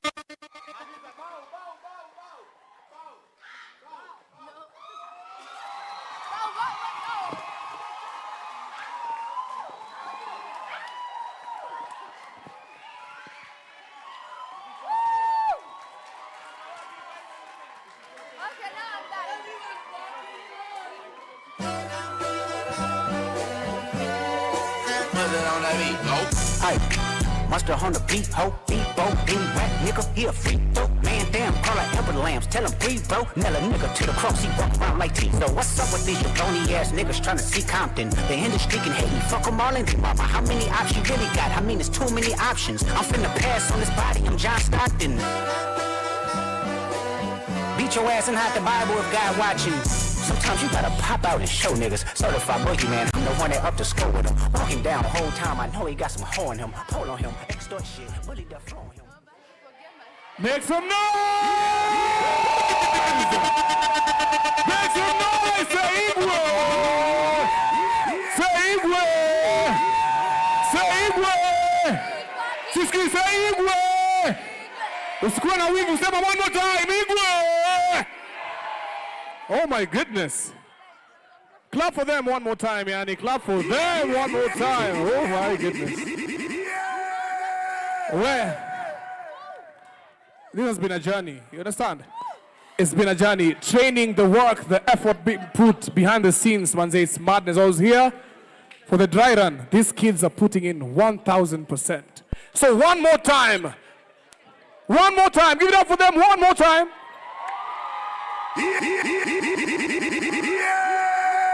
So, I'm about to introduce an artist on stage. I'm about to introduce an artist on stage. What is his key? He has been one of the most relevant artists we have in the 254.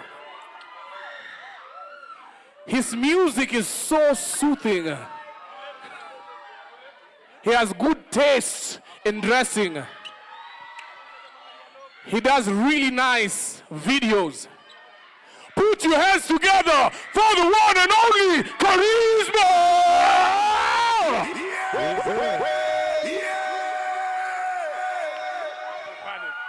Oh, Baba.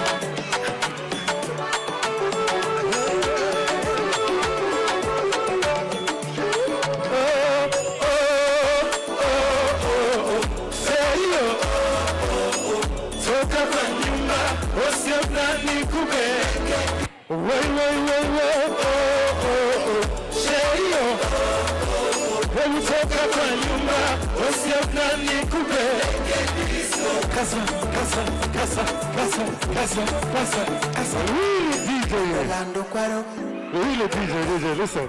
I want to hear you. Oh, oh, oh, oh, serio. Toka kwa nyumba, osiep na nikupe. Wait, oh, oh, oh, serio, oh, oh, oh. Toka kwa nyumba, osiep na nikupe. Turn the DJ one more time. One,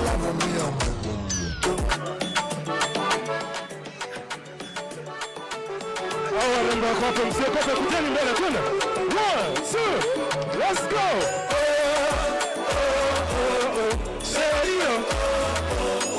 Toka kwa nyumba, usema nikupe. Wai, sherio, toka kwa nyumba, usema nikupe. Kasa. Lando kwaro, abebo neno kwaro. Ilo mudendo ya wamayo, ilo mopako ya wamayo. Yambia via mora, yawane mia la mora. Kambogiru munyo cholisa, kamano kumaru munyo cholisa. Umino kinyo, wachela kuwe masando ya kama. Ukioka ya chwanyo, ni wachela mumia mumudu kama. Umino chibela, wachela kuna masando ya kama. Ukioka ya chwanyo, ni wachela mumia mumudu kama. Chule!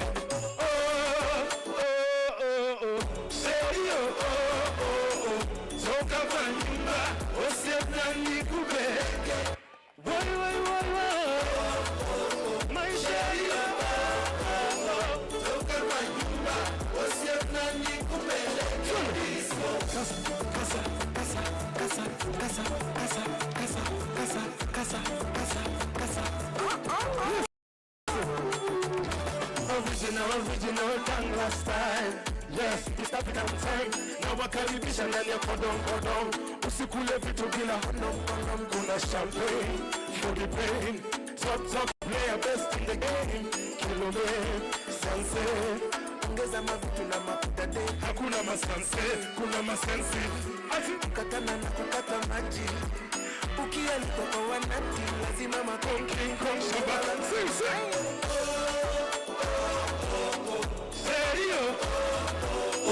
Toka kwa nyumba, osebna nikupeleke disco. Sherio, toka kwa nyumba, osebna nikupeleke disco. Kaza.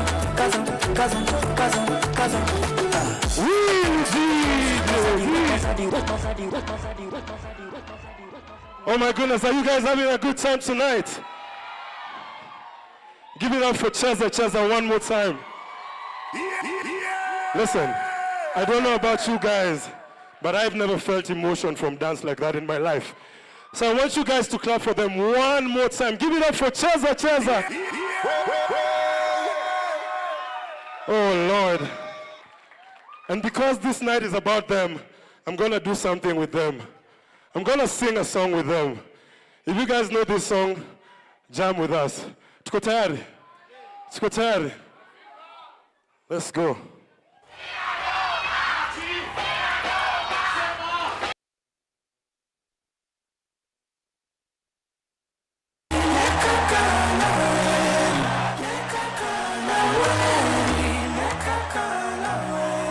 Sing!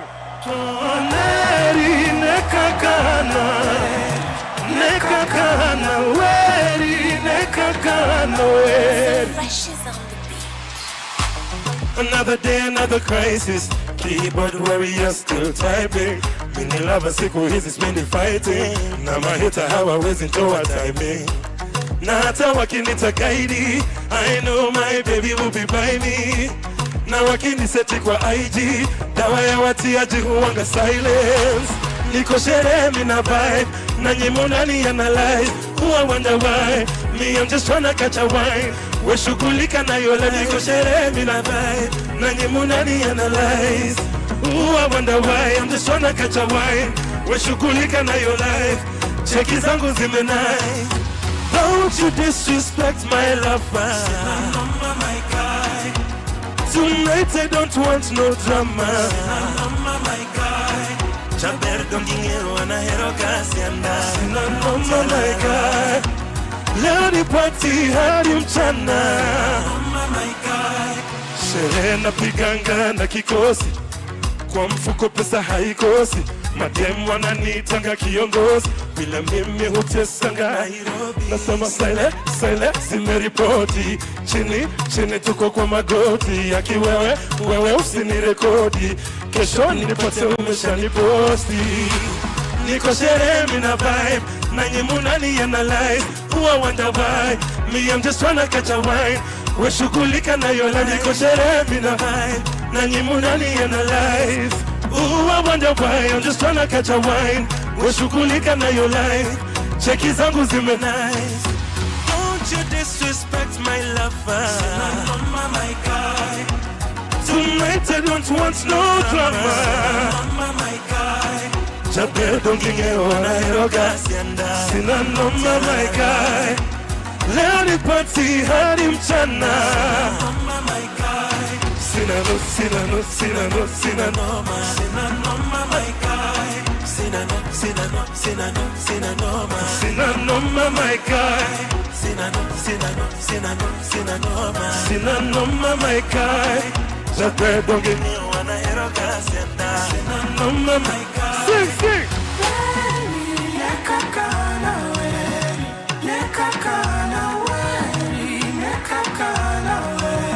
Yeah. Oh, Neri, nekakana.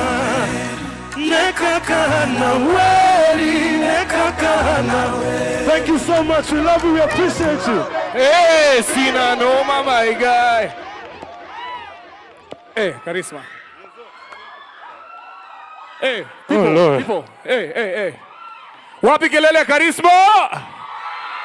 DJ, there's something I want us to do. You remember? DJ, are you ready? So, Charisma. Songa karibu tu. All right. We are here because of a lot of things, but the most important part is the mental well-being. Sindio? Ala? Atuna no maki, walai. So the mental well-being of everyone, manzetu tumepitia through much. So nataka si wote tusimame. Something we want to do for the respect. Alafu nataka lights zizimwe, kila mtu awashe torch yake juu. Switch off your lights. Switch off the lights. Washa simu. Put on your light. Put on ya simu. Washa light ya simu tafadhali. Want us to do something to represent every single person that we've lost mentally, physically, the blood that Kenyans have shed. Unajua? Put it up. Put your phone up tafadhali. Weka simu juu. You understand? And the respect that Charisma has for you guys and for everyone in the 254, he said that tutaifanya pamoja. Sindio Charisma? Yes, sir. So, DJ, would you hit it up? So, sisi wote, twende.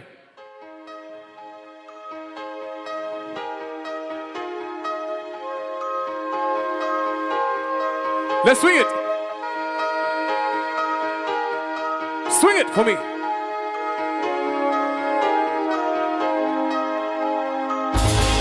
And I want you to sing it from the heart. Because this is for our fallen soldiers, our people who are going through a lot in life. Sindio? Thank you. Let's light. Sing it. Undugu ndio nguvu, chuki na ukabila. Sing it.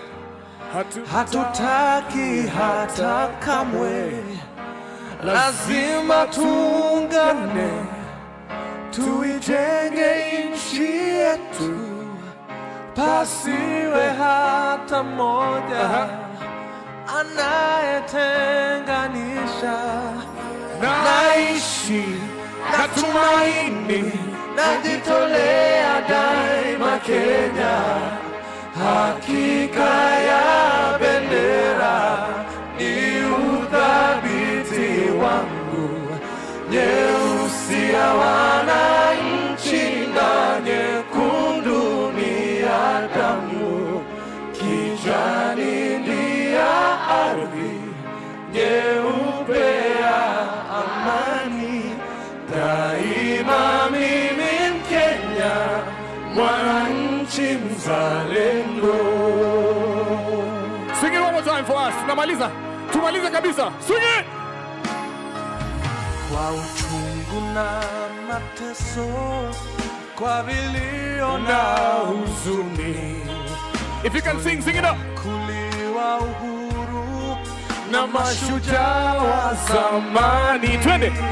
hawakushtushwa na risasi wala kufungwa gerezani. Twende nayo.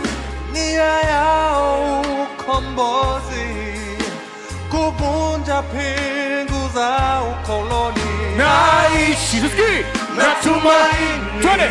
najitolea daima Kenya, hakika ya bendera ni uthabiti wangu, nyeusi ya wananchi na nyekundu ni ya damu, kijani ni ya ardhi, nyeupe ya amani.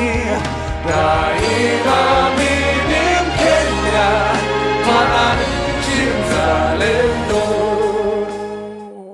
Clap for yourself, Yani. Charisma. Thank you very much. That means a lot. Clap for yourself, man. Hit the lights. That was so powerful. Now it's about that time. It's about that time. Right before we wrap up, we have a little gift for you, all right? Now this one comes from a little group called Afro Cure. Umesikia hiyo? Najaribu kusikia kizungu sahi lakini bado niko hapo. Afro Cure. Afro Cure. Ongea na sisi. Sijasikia, hebu sema tena. Afro Cure. So, let's do this. The same energy. We've brought artists on this stage, manze. We have artists that are our very own that are coming on this stage to perform with their hearts. Put your hands together for Afro Cure!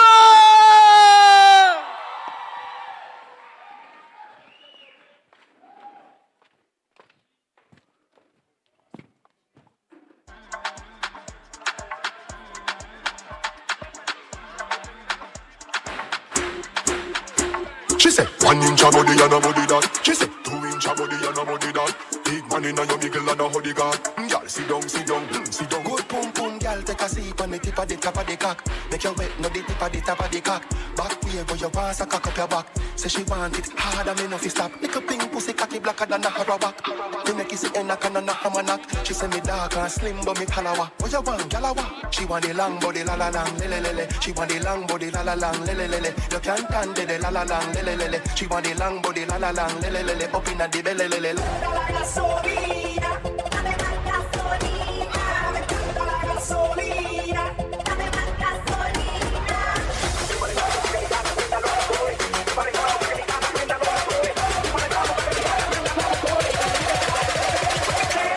Mamita, yo sé que tú no te me vas a quitar. Lo que me gusta es que tú te dejas llevar. Todo lo que tienes, ella sale a vacilar. Mi gata no puede janguear porque ella le gusta la gasolina. Dame más gasolina. Le encanta la gasolina. Dame más gasolina.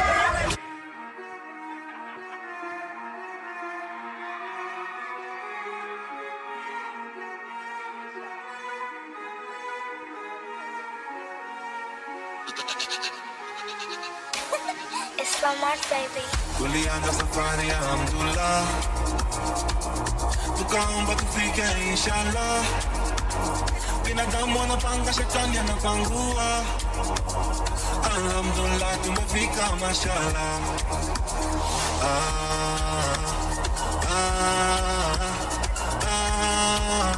Mashallah. Binadamu wanapanga na Mungu anaamua. Alhamdulillah tumefika mashallah. Kitty one sessa, yapa, tutu babu, babu tulia babu, babu kausha babu, mina bado babu, babu kausha babu, babu tulia babu, babu kausha babu, mina bado babu, babu kausha babu, babu tulia babu, babu kausha babu, mina bado babu, babu kausha babu. You want speed? You want speed? You want speed? Speed you want? You want speed? You want speed? You want speed? You want speed?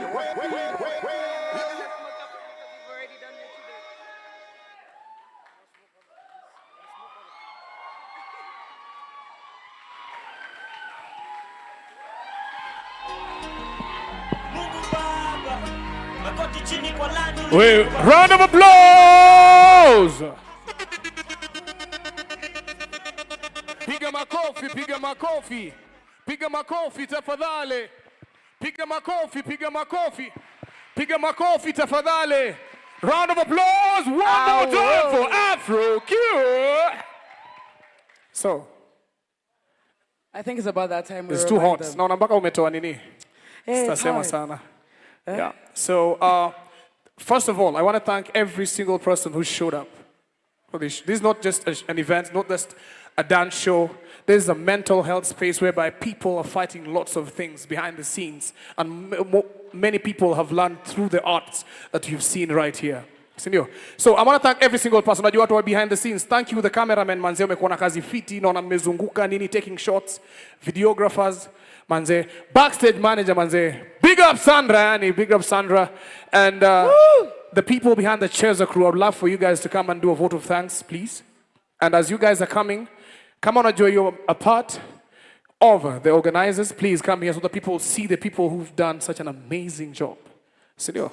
So there's something that you need to tell these people about. Of course, I still want to remind you, if you'd like to purchase any merchandise from Cheza Cheza, hapo tu nje, guys, they have t-shirts, bottles, crew necks, you name it.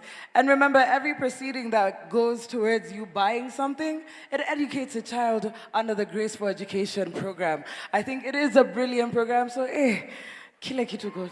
Buy kitu manze, peleka mtoi chuo, sindio? Make sure you purchase something, peleka mtoi chuo. Give another person a chance by just buying something. Buy a hoodie, buy a top, buy whatever it is, a merchandise, a water bottle, whatever it is. You are taking someone to school to pursue something that they love. So, without further ado, I want to bring the people who've been behind the scenes. Where are the people? The people team? behind the scenes. Cheza team. Can I get you guys here? Njoo tu kwanza. Kuja. Unapiga. Franco and Koliche would love to have you on stage. Where's Franco? Franco! Where's Franco? Let me remind you the dancers. Let me remind you the dancers. Hello. Neo. Aja. Nayo.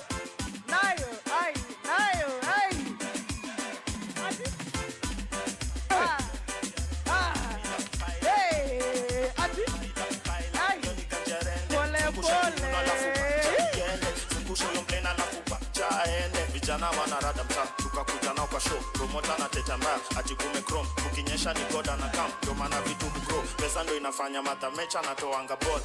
Rapa kwa nani like, that's my son. That pussy ain't mine, it's just my tongue. Listen.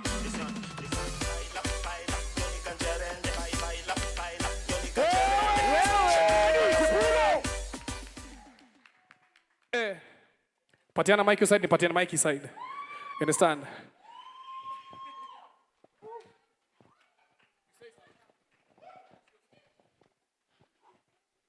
Hi guys, how are you doing?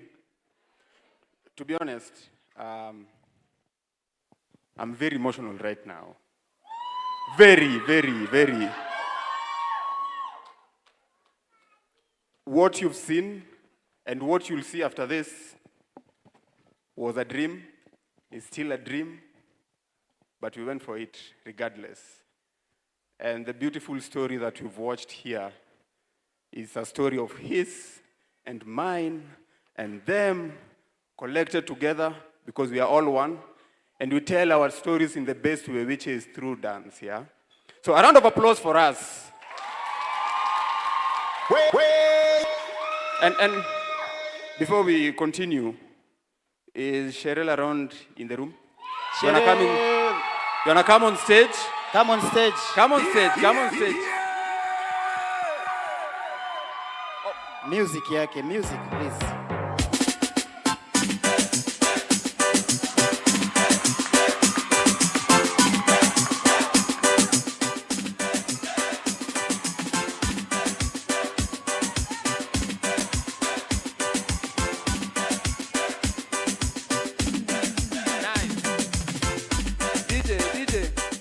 DJ, you know that music? You remember what we used to do with that music? Don't even mention. Let me leave it. Yeah, it's a serious story. anyways, why I call Sherelle, so everyone you see here, it's a co-founder of Cheza Cheza, and why I call Sherelle, one unique thing is she was the first one to believe in us. Makofi ya Sherelle tafadhali. She was the first one who heard the story, and everyone else was like, okay, you guys are good dancers, that's nice. But she was the first one who was like, I'll work with you guys, let's figure things out. And now we have a curriculum, we have what, and some things, and she has helped a big time with that. So a round of applause for Sherelle, yeah? I just want to give my thank yous, then I let Koliche take it from there, because after this I'm not talking.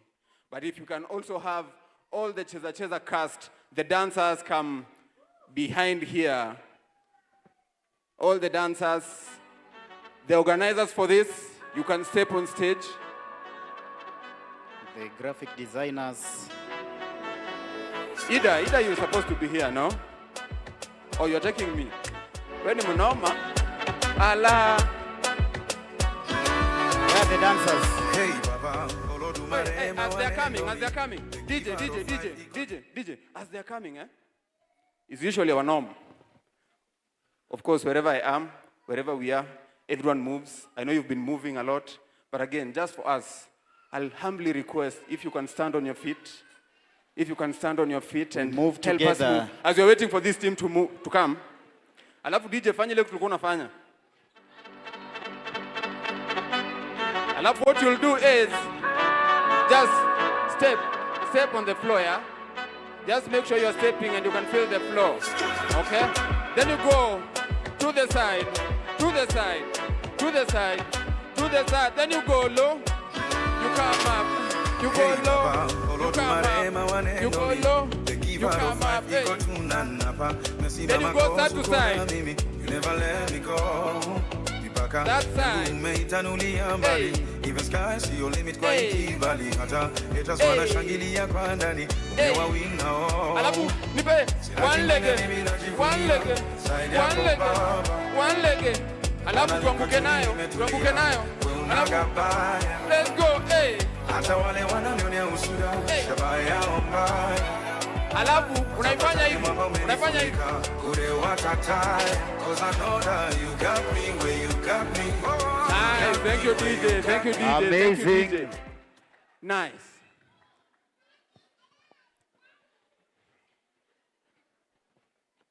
So everyone you see here is someone who is a dreamer, is someone who is creative, is someone who is ready to change the world, and together we'll change the world, and we want to also include you as part of that.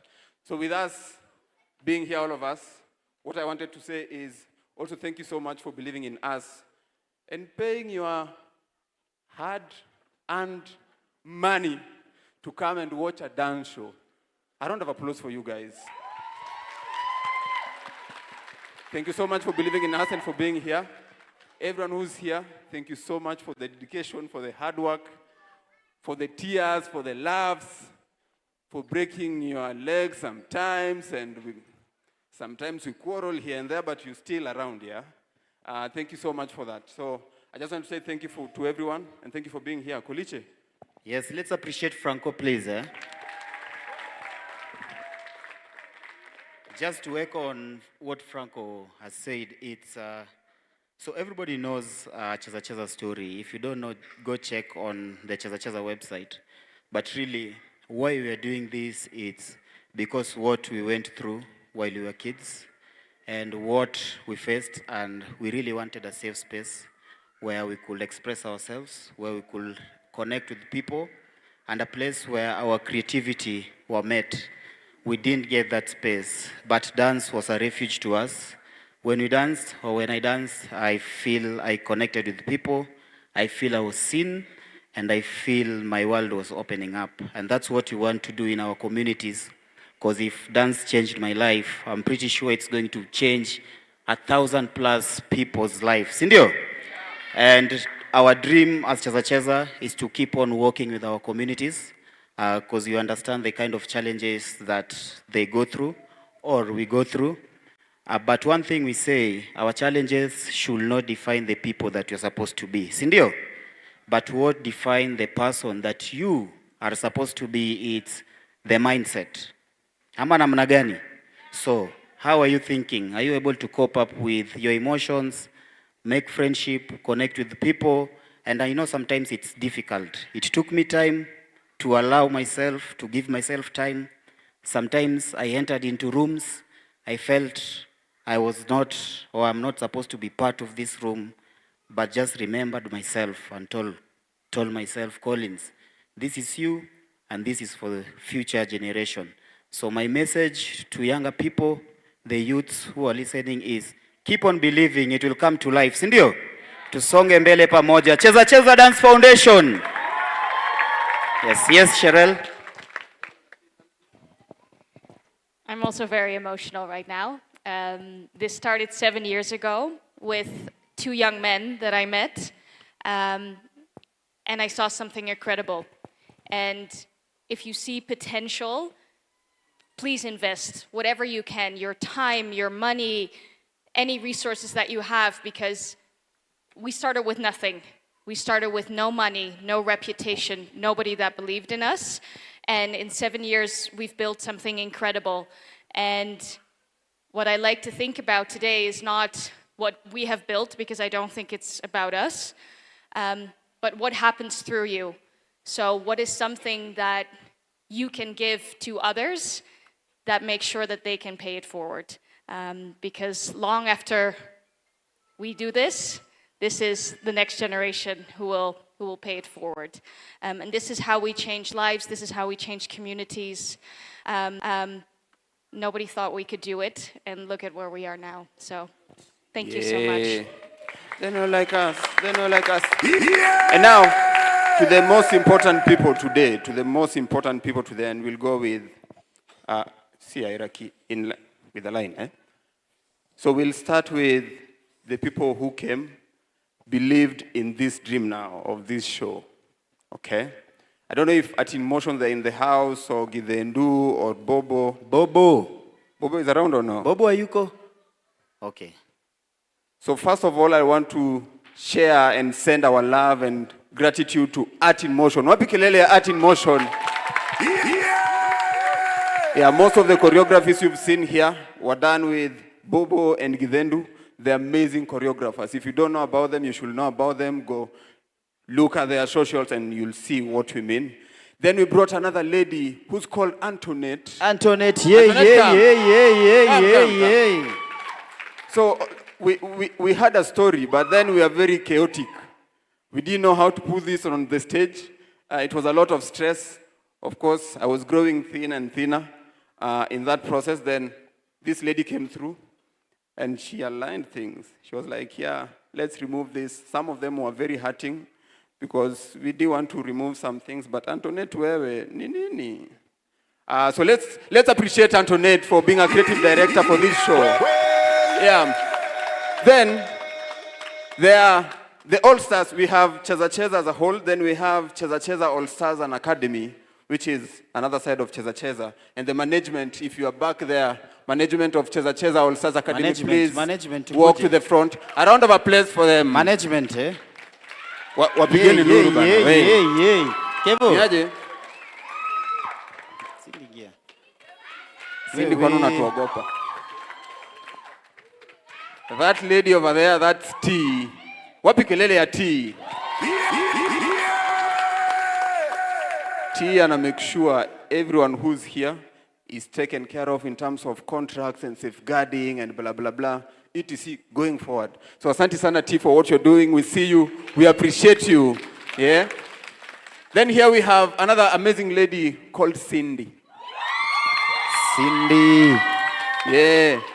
Cindy sasa, a lot of you have been seeing us on the social medias.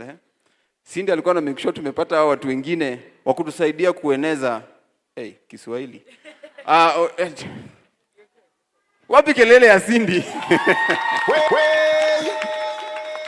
Then there is side of marketing, and I'm sure 4 months ago, most of you didn't know about Cheza Cheza All-Stars, yeah? That's true. Then now most of you know about Cheza Cheza All-Stars, And it's because of the strategic thinking of this amazing lady called Natasha. Tasha. Lady of marketing. She has been doing amazing, amazing. Then here, when we get here, you don't laugh as much, eh? So Kevo kuja. So, you know, being a teenager and the stories you've seen here, teenagers, also we did so much. Sometimes they can do so much. So Kevo helps to align everyone properly. Discipline-wise, ukicheza unafanyanga nini? Who ni disciplinarian? And I'm making sure all this team iko in line. Wapi kelele ya Kevo? Nasahau nani? Bana Joshua na Livia, come. Then zile maluku mumaona zikipigwa hapa. Alafu wewe furniture unafanya nini huko bana? Wapi nduru ya furniture? Yeah? Furniture naambiwa umekaa na furniture zingine huko. Baluku on stage. So all the lukus you've seen up here, they were creatively and thoughtful and mindfully thought of by Joshua and Livia, who was designing them. Let's appreciate them. Let's appreciate them. Thank you so much. Then this is furniture, one of the choreographers as well. Wapi kelele ya furniture? Ile scene mumeona watu wameenda ha. Kuna mtu akashutiwa ni yeye alitengeneza, lakini alikuwa anasema story ya ukweli. Wapi kelele ya furniture? Wapi kelele ya furniture? Alafu msechu wako wapi? Msechu wapi kelele ya msechu? So you've seen a couple of dancers on stage. One of our partners for this is another dance company called Young TIT. Wapi kelele ya Young TIT? Thank you guys for bringing the love and the energy on stage. Then we have Afro Kiwa. Wapi kelele Afro Kiwa? Amazing. Then now, this is very emotional. Let me have Meshu, Okwaro, and Vini.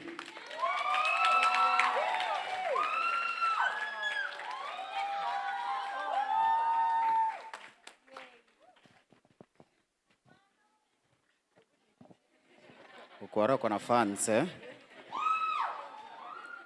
Without lying to you, either you agree or you don't agree. You see these guys, they are going to be big and international wise. Whether you agree or you don't agree, that's going to happen. I just wanted to inform you so that when you see that happening, you know. Okay? And let's appreciate them again. They are the main choreographers for All Stars Academy. Wapi nduru yao tena? Now this guy, we started engaging and teaching him when he was very young. Now ni mzae, ananifanya na feel ni kama ni mzae zaidi. He was like 9 years. Now this guy is about 20 years. How many? 19. Nimekusongesha mbele. Pole. Same to Meshu, same to Okwaro, and now they're the people who are thinking ahead, and they're coming in with fresh ideas that will help Cheza All Stars go forward. Wapi nduru yao wewe? Yeah. And let's have our extra stroke educators come. Poleni. Why am I apologizing? Lazima mjue watu. You and the team, they were helping this team to move the props around. You could tell technically some things were, or you could not tell. I hope you could not tell. Some things were not working, some things were working and all that. Then they were making sure everything is working in the middle of the chaos. And so thank you so much. Let's appreciate them.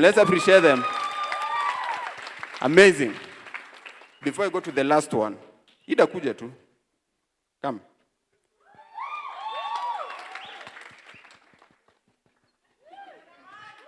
If you see Cheza online, all those things happening, you're updated and you're aware. Nashanga pia Joyce anafanya, lakini Joyce alishaongea kwa stage. Ida is the head of communications at Cheza Cheza. So let's give a round of applause for Ida. Thank you for the good work that you are doing. Thank you so much. Thank you so much. Alafu Joyce pale, tuwevie kidogo Joyce. That's our amazing counselor and also head of safeguarding at Cheza Cheza. I saw Nemo. Oh, she left. Okay, then I see so many people that I know. Oh, but do you guys know my mom is here today? And now, this is the lady that believed in me. Also, when I was chased from home, he went through the same hurt and sadness. So I hope, Mama, come. Wapi nduru yake wewe?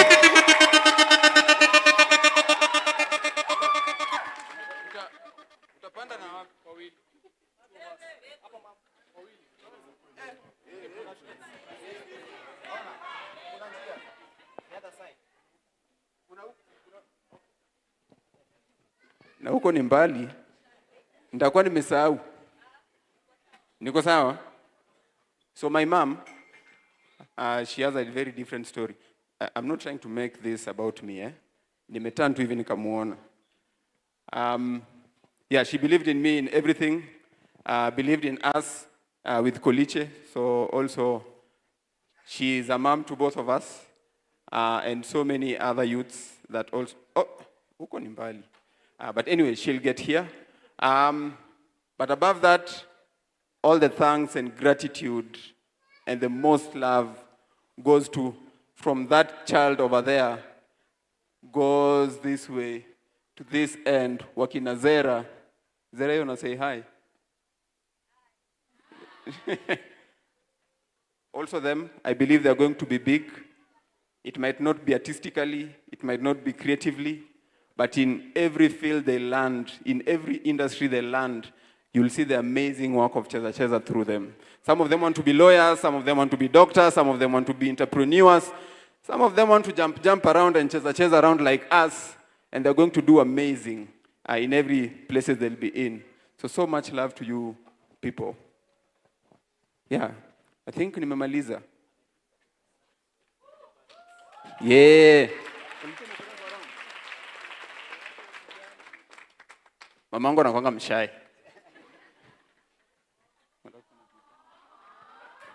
Ashasema But we are very opposite with my mom, Anakuanga very introverted. Mimi napiganga kelele when needed to. Wawevie. This is my beautiful mom. Thank you for believing in me. Tutapiga story uniambie vile nilikuanga mtoto kana nilikuwa nakusumbua. Story for another day. Those are my amazing sisters. My big sister over there. And my small sister. Imetosha. It's not about me. Thank you guys so much. Thank you guys so much for being part of this. And the Cheza Cheza parents, thank you for believing in Cheza Cheza. Thank you for believing in us with your children. It's not an easy thing. Alafu, for every educator in the house, wapi kelele? Yay! Cheza Cheza educators, wapi kelele? Yay! You guys make the dream work. You bring the work to life. Asante sana papi. Wewe ni deadly. Wewe. Nitakutafuta. Thank you so much, everyone. Thank you for being here today. And from Cheza Cheza to you, have a lovely night, a night which is blessed and full of love. Thank you so much. Thank you so much. Mideli. Oh, wait. There is a guy called Mideli. Where is Mideli? Mideli. Then there's a guy called Jakababa. Come on stage. Hey, Miki yako.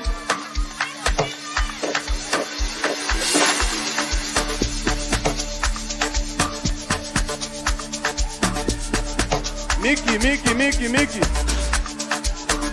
Jakababa.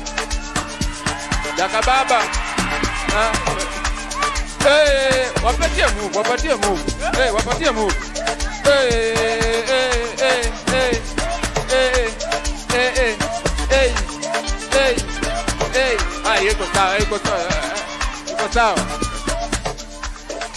Thank you, DJ. Thank you, DJ. Now, you might be asking yourself, why is Jakababa looking like this? So this guy, for the whole week, he has slept twice, making sure, because the rehearsals are finishing late and blah, blah, blah, he makes sure everyone is dropped home and they are picked early in the morning, and in between that, he's not sleeping. So he manages all the transport things, such as a. Let's give it up for Jakababa. Yeah! That's why that's why amevaa socks na slippers. Anaweza lala mahali yoyote. Aluta one. We wacha. Then we have Mickey, our wonderful coach. Wherever you are, please. Oh. So, another fun fact, this is the guy that taught me public speaking. Yeah. When I was very young, and also I was young, he taught me public speaking, and now he's doing the same for my team, for the kids, and everyone at Cheza Cheza, yeah? So let's appreciate Mickey. Mickey. Then on that corner, we have Susan. Susan, you wanna wave? Susan, make sure our educators are well trained and their capacity is well built. I think I can mention everyone, as you can tell. Our Kakuma team, let's wave. Kakuma team, thank you so much for being here and for enjoying the show. Willie, asante sana for the graphics back there. We appreciate you, we see you, and much love. Again, from Cheza Cheza to you, with a lot of love. As they're leaving, nataka niobaki na nyinyi wawili. There's something that I've learned. Yeah, as you come, mtu wangu. There's something that I've learned when you guys were calling every single person. And this is what any person who's working with a team, any person who is a CEO or a founder of a company should do. Know what every single person does to the core. Because most people forget the people behind the scenes, and the people behind the scenes are the one who make the whole show. So this is the team, this is the show, but this is the vision. So kama uko hapo manze, and you think you can do it alone, see how many heads we have here to create such a superb show. So put your hands for them like you mean it before they leave. Pigeni makofi tafadhali. Yes, and I think tumemaliza. My name is MC Pops. You can find me on social media at Pops_MC.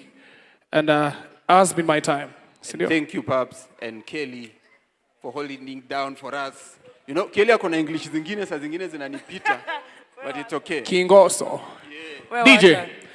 Saidi time ya wasee kujibamba.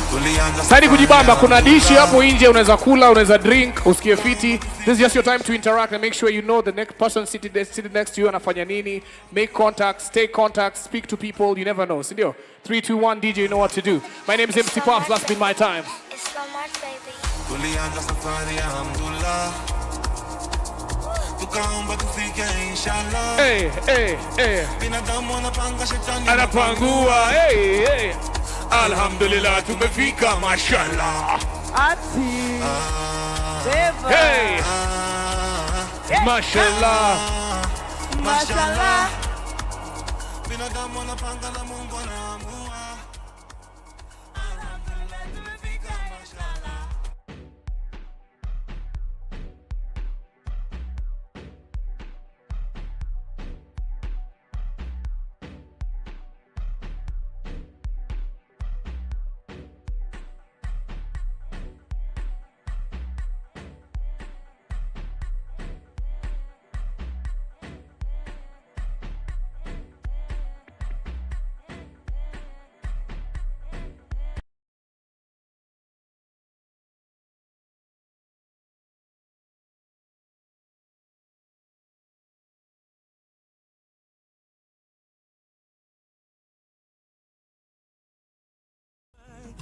I'm just trying to catch a wave. we shughulika na your life. Niko sherehe mina vibe, nanyi munani analyze. Another day, another crisis. Keyboard warrior still typing. Mini lava siku hizi spendi fighting. Na maheta hawawezi ntoa timing. Na hata wakinita guide, I know my baby will be by me. Na wakini seti kwa IG, dawa ya watiaji huwanga silence. Niko sherehe mina vibe, nanyi munani analyze. Who I wonder why, me I'm just tryna catch a wine. We shughulika na your life. Niko sherehe mina vibe, nanyi munani analyze.